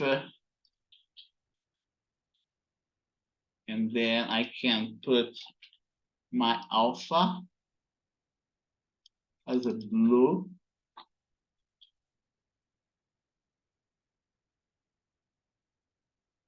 This one here, yeah. Yeah. The acceleration can be either in the same direction as the omega or can be in direction contrary to the omega, okay? Depends on the problem that we're dealing with. And it's starting to become very busy, right? And then, you know, in order to make it easier to read, I'm going to draw the angular quantities separate from the linear quantities. Let's do that. So it becomes simpler, right? Here's the angular with the linear quantities. I'm going to show you another one. I already showed you here's the centripetal acceleration. And let's see which color we still have left here to play with. Okay, what about this color? That's good. Oh,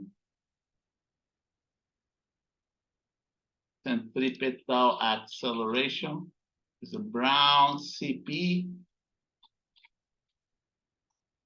And then we have the net acceleration. The net acceleration is going to be this vector right in here. Remember, the centripetal acceleration makes an angle of 90 degrees with the tangential acceleration.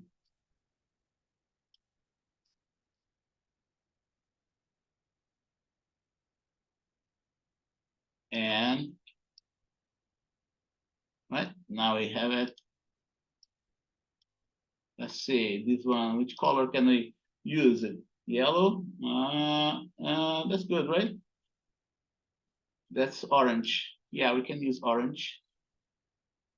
That's my centripetal acceleration. And this one here is going, the last one is going to be my net acceleration. Yeah, that's not good. The vector ended up pretty good, but not the letters, right?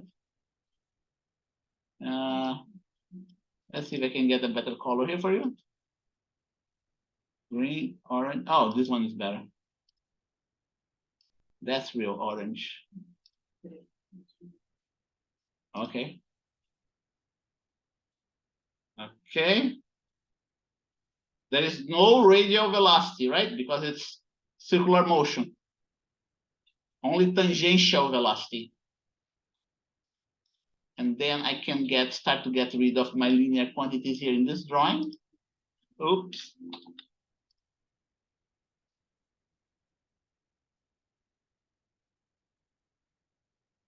Okay.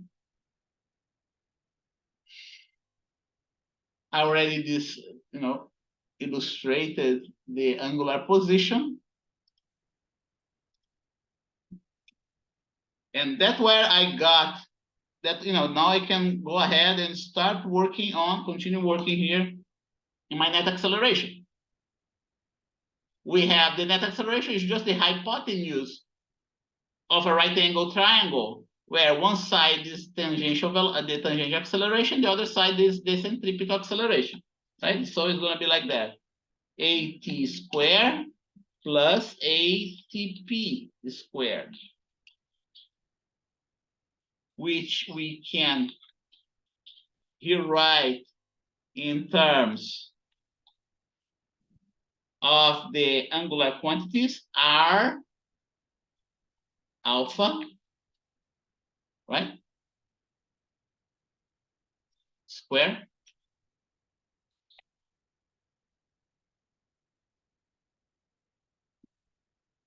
centripetal, and let's see, centripetal, yeah. R omega square. Oh, wait a minute. R omega is square here.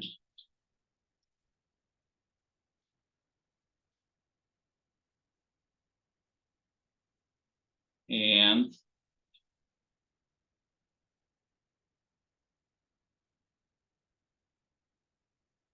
alpha squared.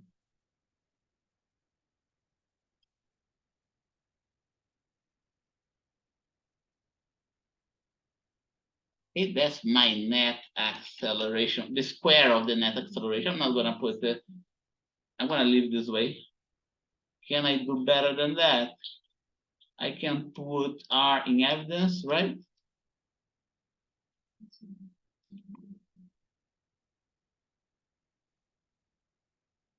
R here.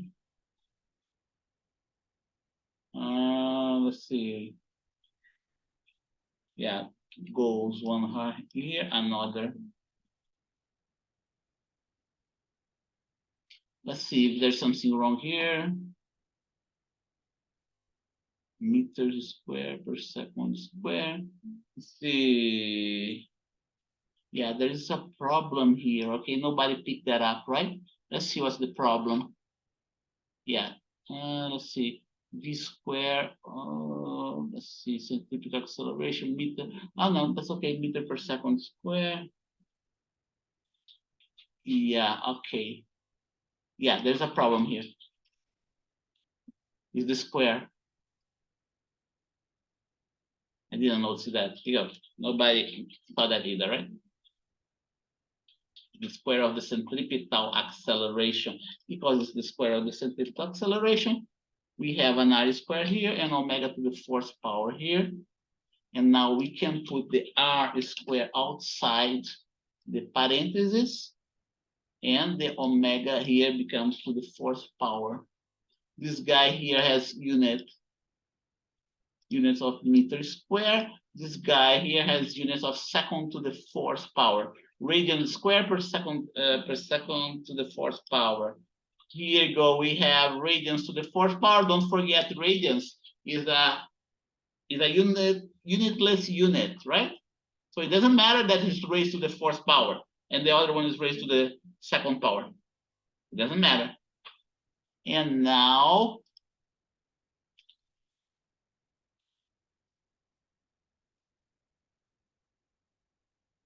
we end up with a net is going to be r, and here is going to be a square root.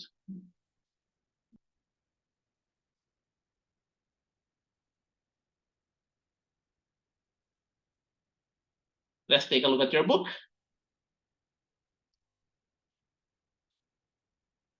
Tangential, right? R alpha. Let's see if he did the, that doesn't look like he came up with the net acceleration here. Centripetal acceleration, tangential acceleration. Here you go, it's everything here, right? Everything here, let's see, centripetal, r omega square, just like mine, then r omega square, and he didn't do the net acceleration. He didn't do the net acceleration. But it's time for us to go for our break, right? 11:20. Break. 11:20 a.m. to 11:35 a.m. Any questions? Professor? Yeah. Forgot to say yes to your attendance. Yeah, I'm not doing. I didn't understand. What did you say, Camden? Checking. I guess you mentioned the attendance, right? Yeah, attendance. Okay. Okay. Good. Thank you so much. Okay, so let's have our break now. 11:20 to 11:35. So I'm almost done with this chapter. We have the only thing we have left here is rolling motion. I don't think I'm going to cover rolling motion or not the vector nature of angular variables. Yeah, see that?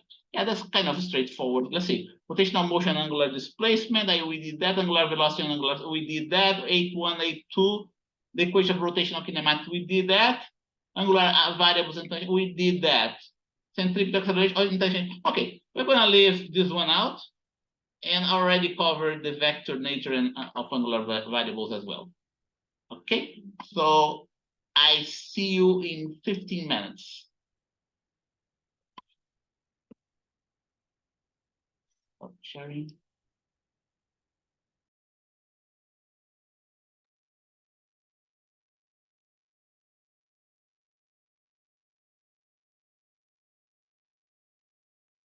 Okay, I'm back here. And let's resume. What are the chapters? What are the chapters we covered? So we cover 8.1, rotational motion and angular displacement. Next one, rotational motion, both angular velocity and angular acceleration. And angular acceleration. Equations for rotational kinematics. For rotational kinematics. And what do I mean rotational kinematics? I mean uniform rotational motion, and uniformly accelerated rotation. 8 for angular variables. Okay, angular variables and tangential variables. 8.5 centripetal acceleration and tangential acceleration. 8.6 rolling motion, skip, okay? And the vector nature of angular variables, vector nature of angular variables, okay? Oh, this last one is rather easy, okay? What you have to know, you have to know the direction of the angular velocity and the angular acceleration. That's what you have to know, okay? Direction of angular velocity given by the right hand rule. It's spelled out here in your book, okay? And I'm going to spell that out here. The palm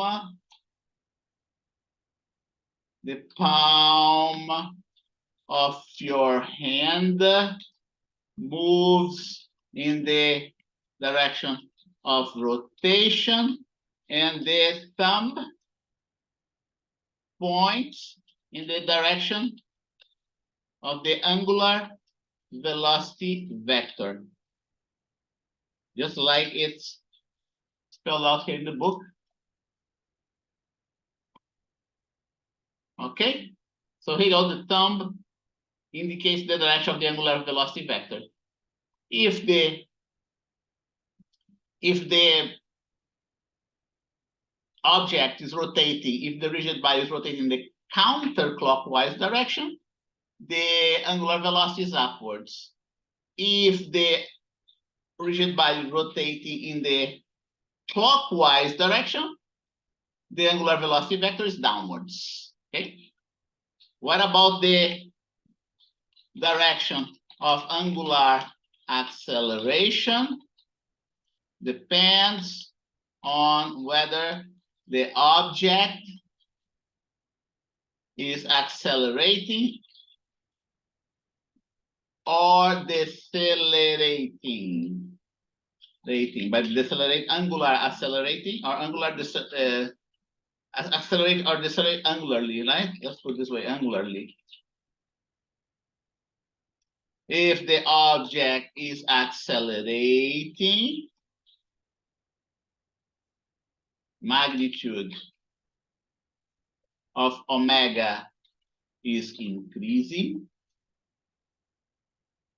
The angular acceleration, by the way, this one is not in the book, okay? The angular acceleration points in the same direction as the angular velocity, okay? Depends on whether the object is accelerating or decelerating angularly. So here goes. So let's put A. If the object is accelerating, magnitude of omega is increasing, the angular acceleration points in the same direction as angular velocity. And then the opposite is also true. If the object is decelerating, is decreasing, the angular acceleration points contrary,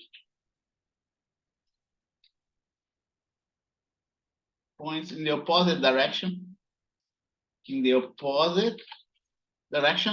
of the angular velocity vector, like that.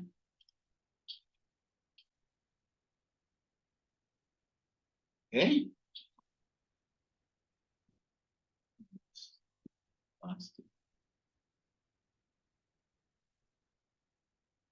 So the only one that we're skipping is this one here, rolling motion. At least for now. Maybe we cover it later on. 1141.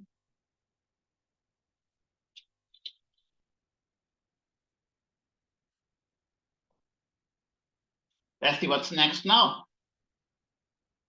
I'm gonna boldface everything that you must know.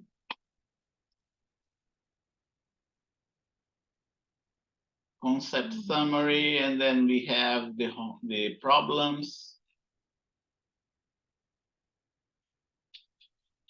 A bunch of problems there.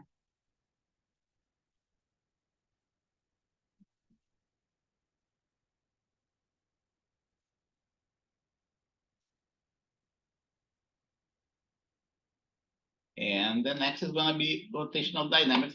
Let me tell you a little bit more about the units of angular velocity. Okay, units of angular velocity. Units of angular velocity. You know, one of them is radians per second.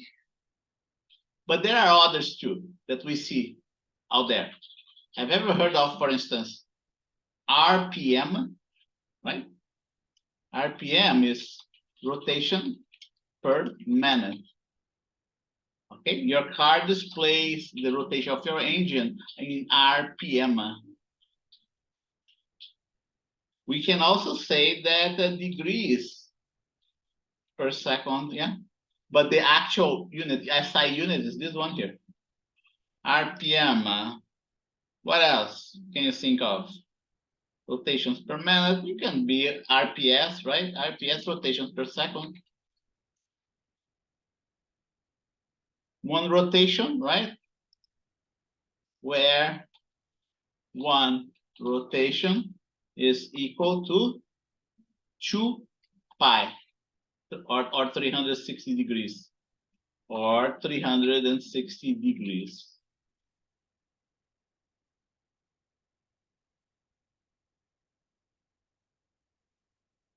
Symbol right here.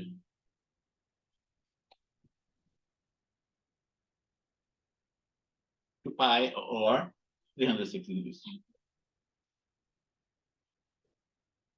And now we can move forward.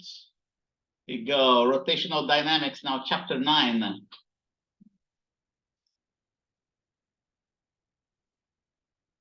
I'm going to insert another break here.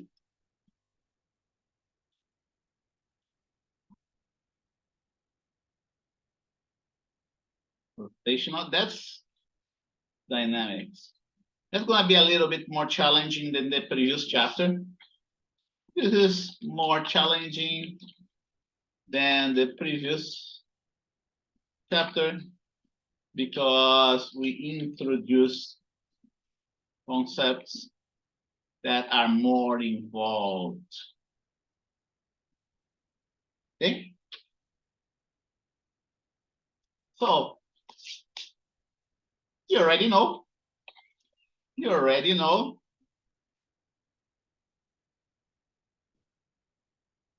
that for every linear kinematic quantity, we also have their angular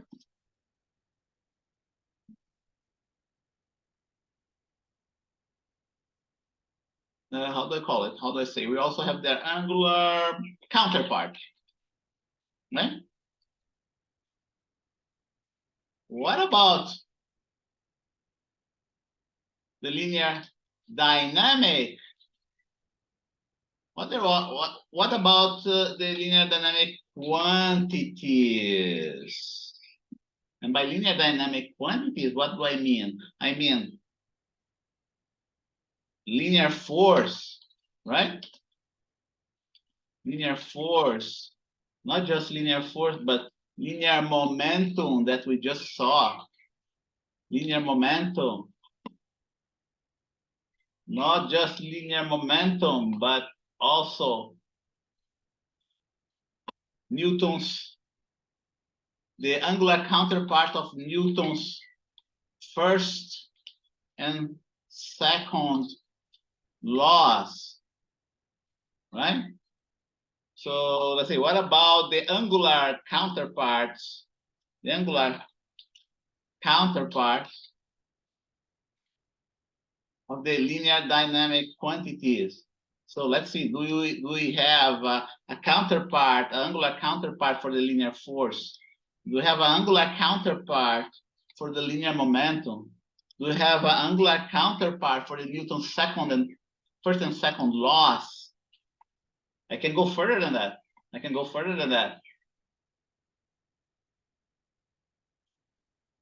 Do you have an angular component for the kinetic energy? Huh?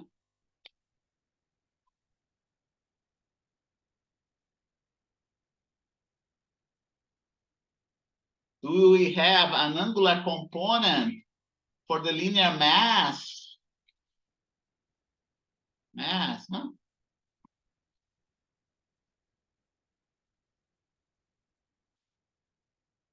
Linear force, linear momentum, Newton's first and second laws. Do we have a counterpart for all of those? I'll put it as a question mark.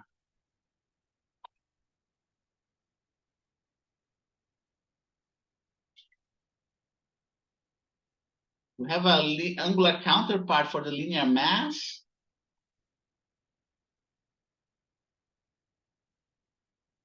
The answer is yes, we do have angular counterpart for all those 5 linear quantities. They're just called differently. Okay. Oh, by the way, there's one more here. What about for the linear work, right? Linear work. I forgot the work. What about for the work kinetic energy theorem, right? The answer, yes, we do have. The answer is yes, we do have an angular counterpart for each of these linear concepts. Okay, the concept of force, the concept of momentum, the laws of Newton, first and second laws of Newton, and so on. We do have, and then, but they have different names. But they have different names and different formulas. Okay, they have different names and different formulas. Let us start with the force. Okay, start with the force. 1150. So let's see if I can get an illustration for the angular force here.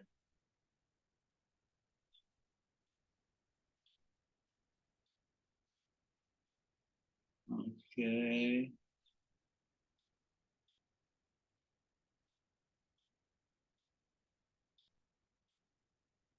Yeah, okay. I have an illustration here. Okay, so here you go.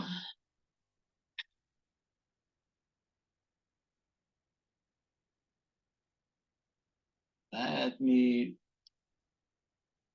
grid lines. Good. So you can have a better. So the angular counterpart of the force has a name, and it is called the torque. Can you remember that?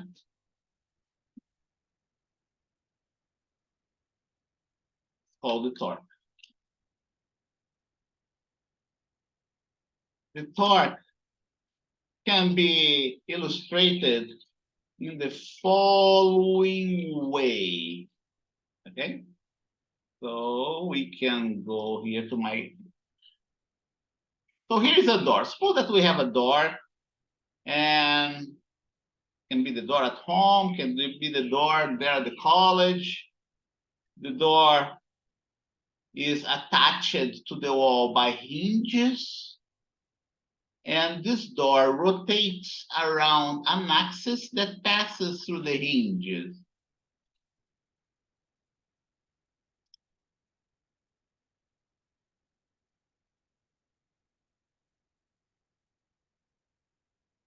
Like that. I'm gonna, here you go. Here's my axis. Okay, here's the axis of rotation. This door can rotate about this axis. And I'll call this axis the y-axis.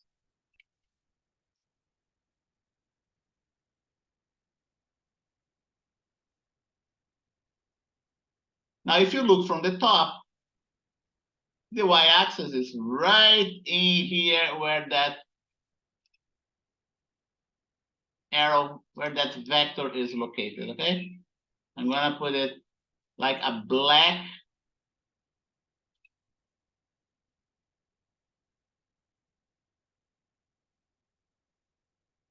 a little bit larger.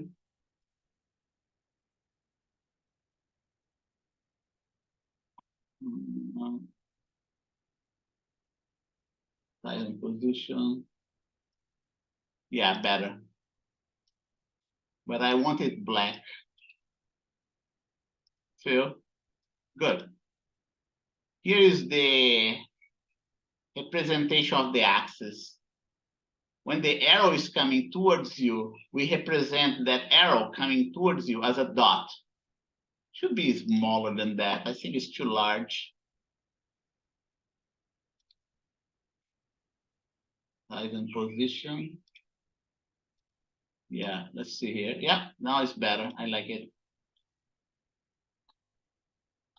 Is that arrow coming towards you? That's the representation of the arrow coming towards you. Okay. And just like before, I'm going to play the movie with you. Right, here you go. Start with the axis, y-axis, no hinges yet. And we put a door in there. Looking from the top of the door, we have this illustration right in here. Top of the door, without, just put, you know, top of the door and the axis. That black dot is the axis. I'm gonna even denote the Y letter at the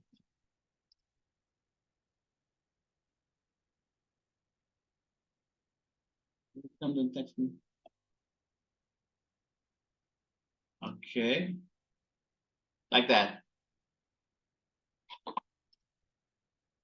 And in order for you to understand the concept of angular force, we have to apply a force to this rigid object.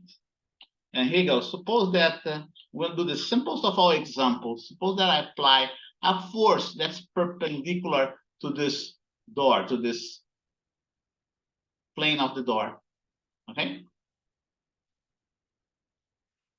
This force has to be also illustrated by the vector of the point of application of the force. Here's the vector of the point of application of the force. So let's say the force is being applied right in here. And that's the vector position of the point of application of force. Okay? The torque is defined in the following way. Going back to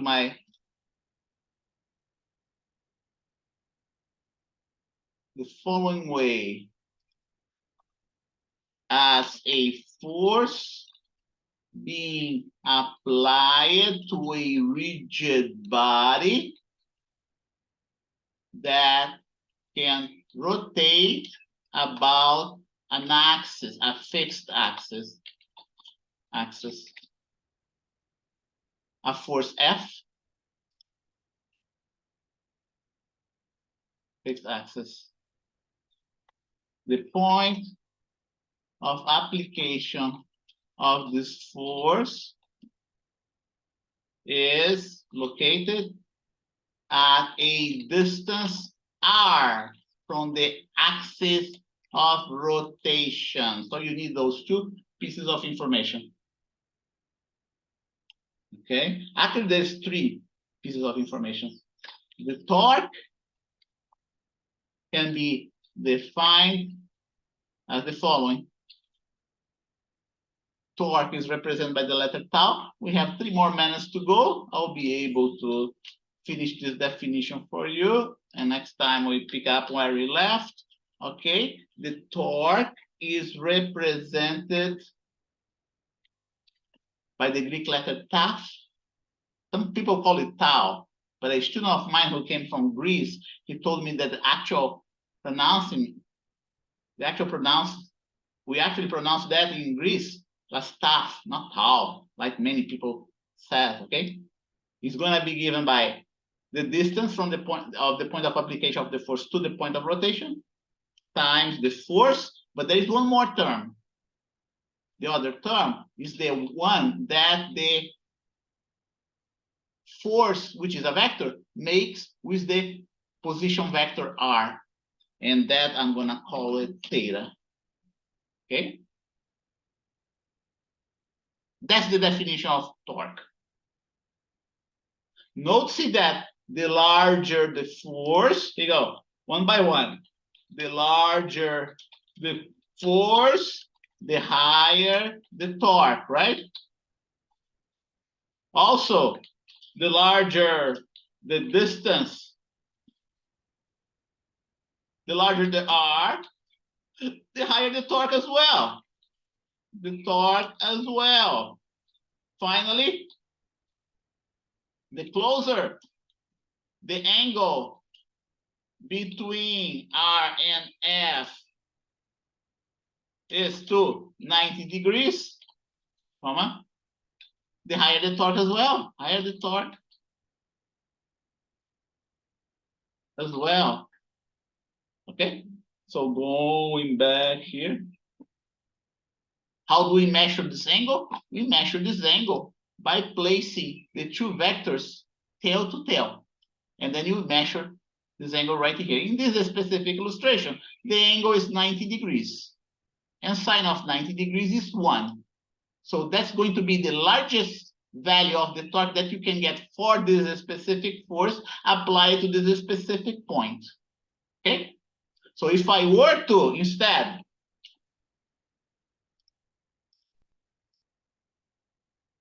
of having a torque like that, suppose that I were going to change the angle like that.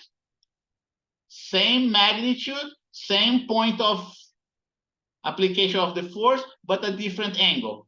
Okay, now the angle is this one here. It's no longer 90 degrees. So the torque of this force here is going to be less.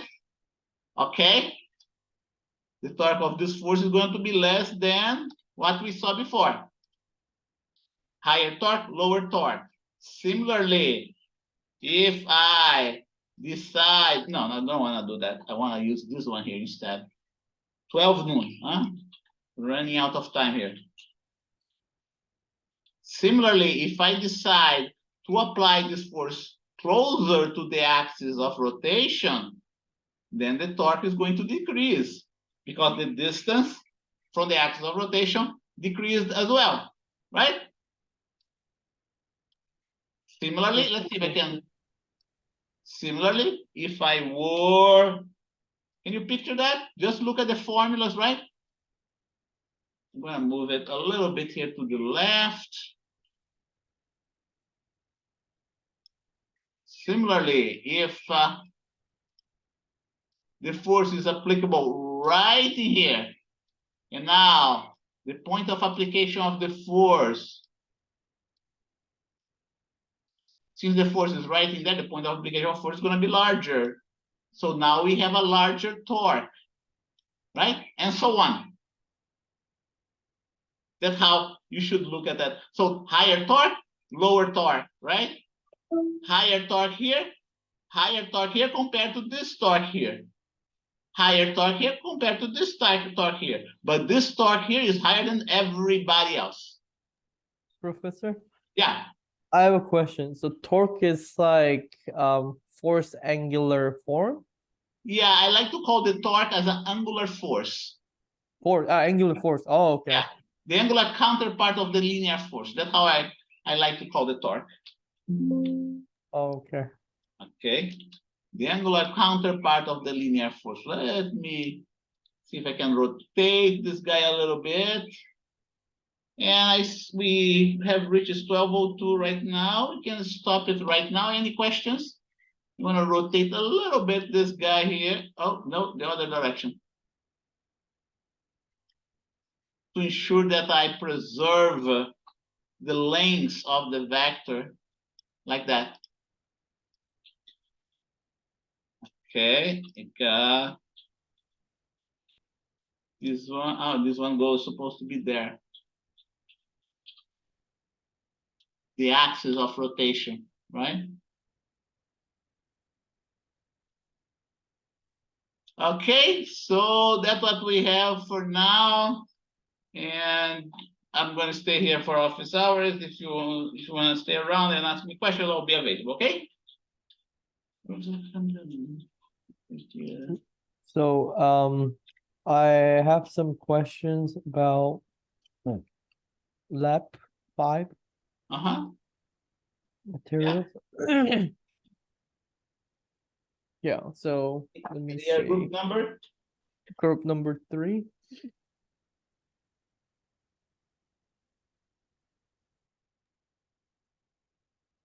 Okay. Let me get there. Group number 3. Yes. If you don't mind, share my screen.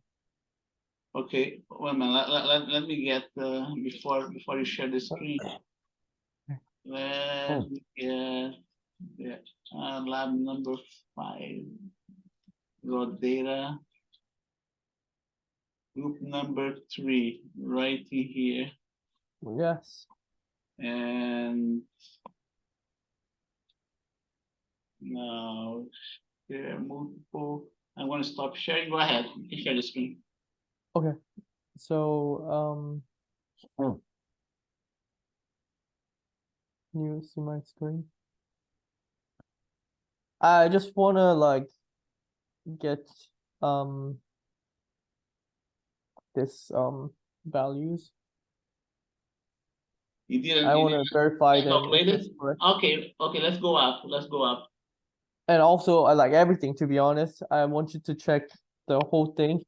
If we did it correctly or not. Let's see here.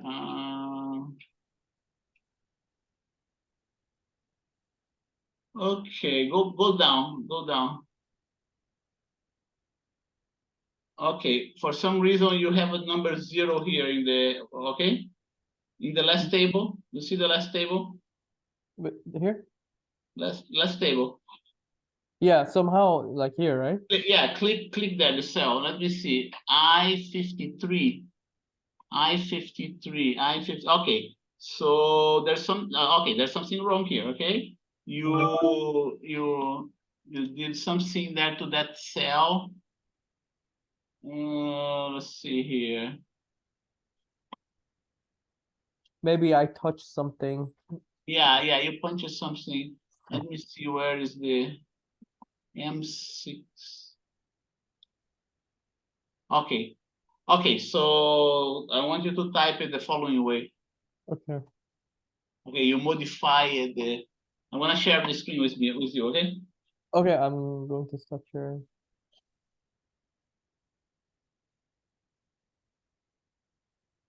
Okay, here you go.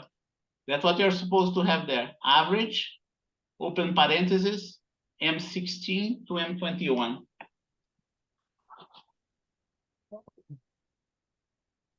Okay. You I should type. equal, make sure you put equal sign, equal, average, M16 to M21. Okay, and when you do that, this column here is gonna be completely highlighted. Okay, this column here is gonna be completely highlighted. So once Let me you see. type that formula in there, you're gonna get the correct percentage difference. Average. I did the same thing, but it's not highlighting anything. Well, depends how did you put the equal sign here? Yes, I did everything. Did you type average? Yes, average, Open parentheses, open parentheses, M16 Mm-hmm. column Colon. M21. Yeah, I did that. Close parentheses. Okay, so share your screen with me. Okay. Stop sharing. I want to see what's going on there.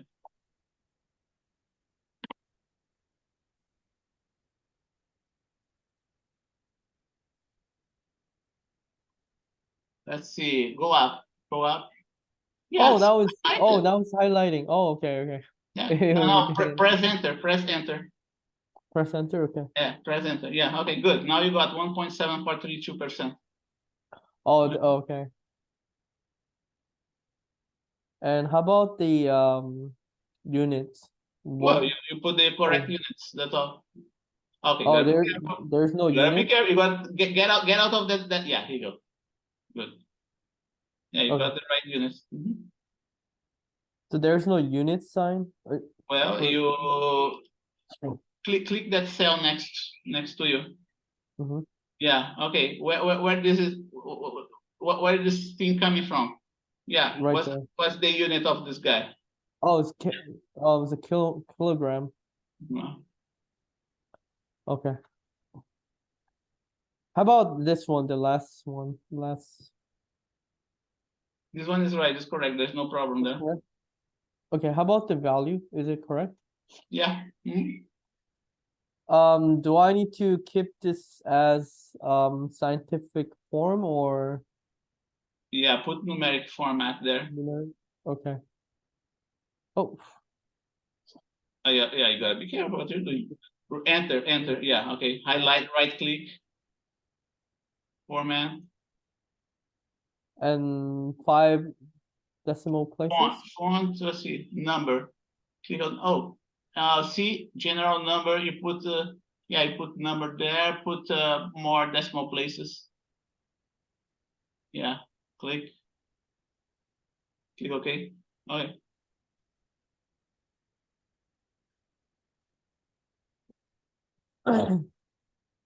So do you think everything's okay so far? Just Yeah. overall? Yeah. Okay. The math. Let's see here. 1, 2, 3, 4, 5. 1, 2, 3, 4, 5. Yeah. Yeah. Looks good.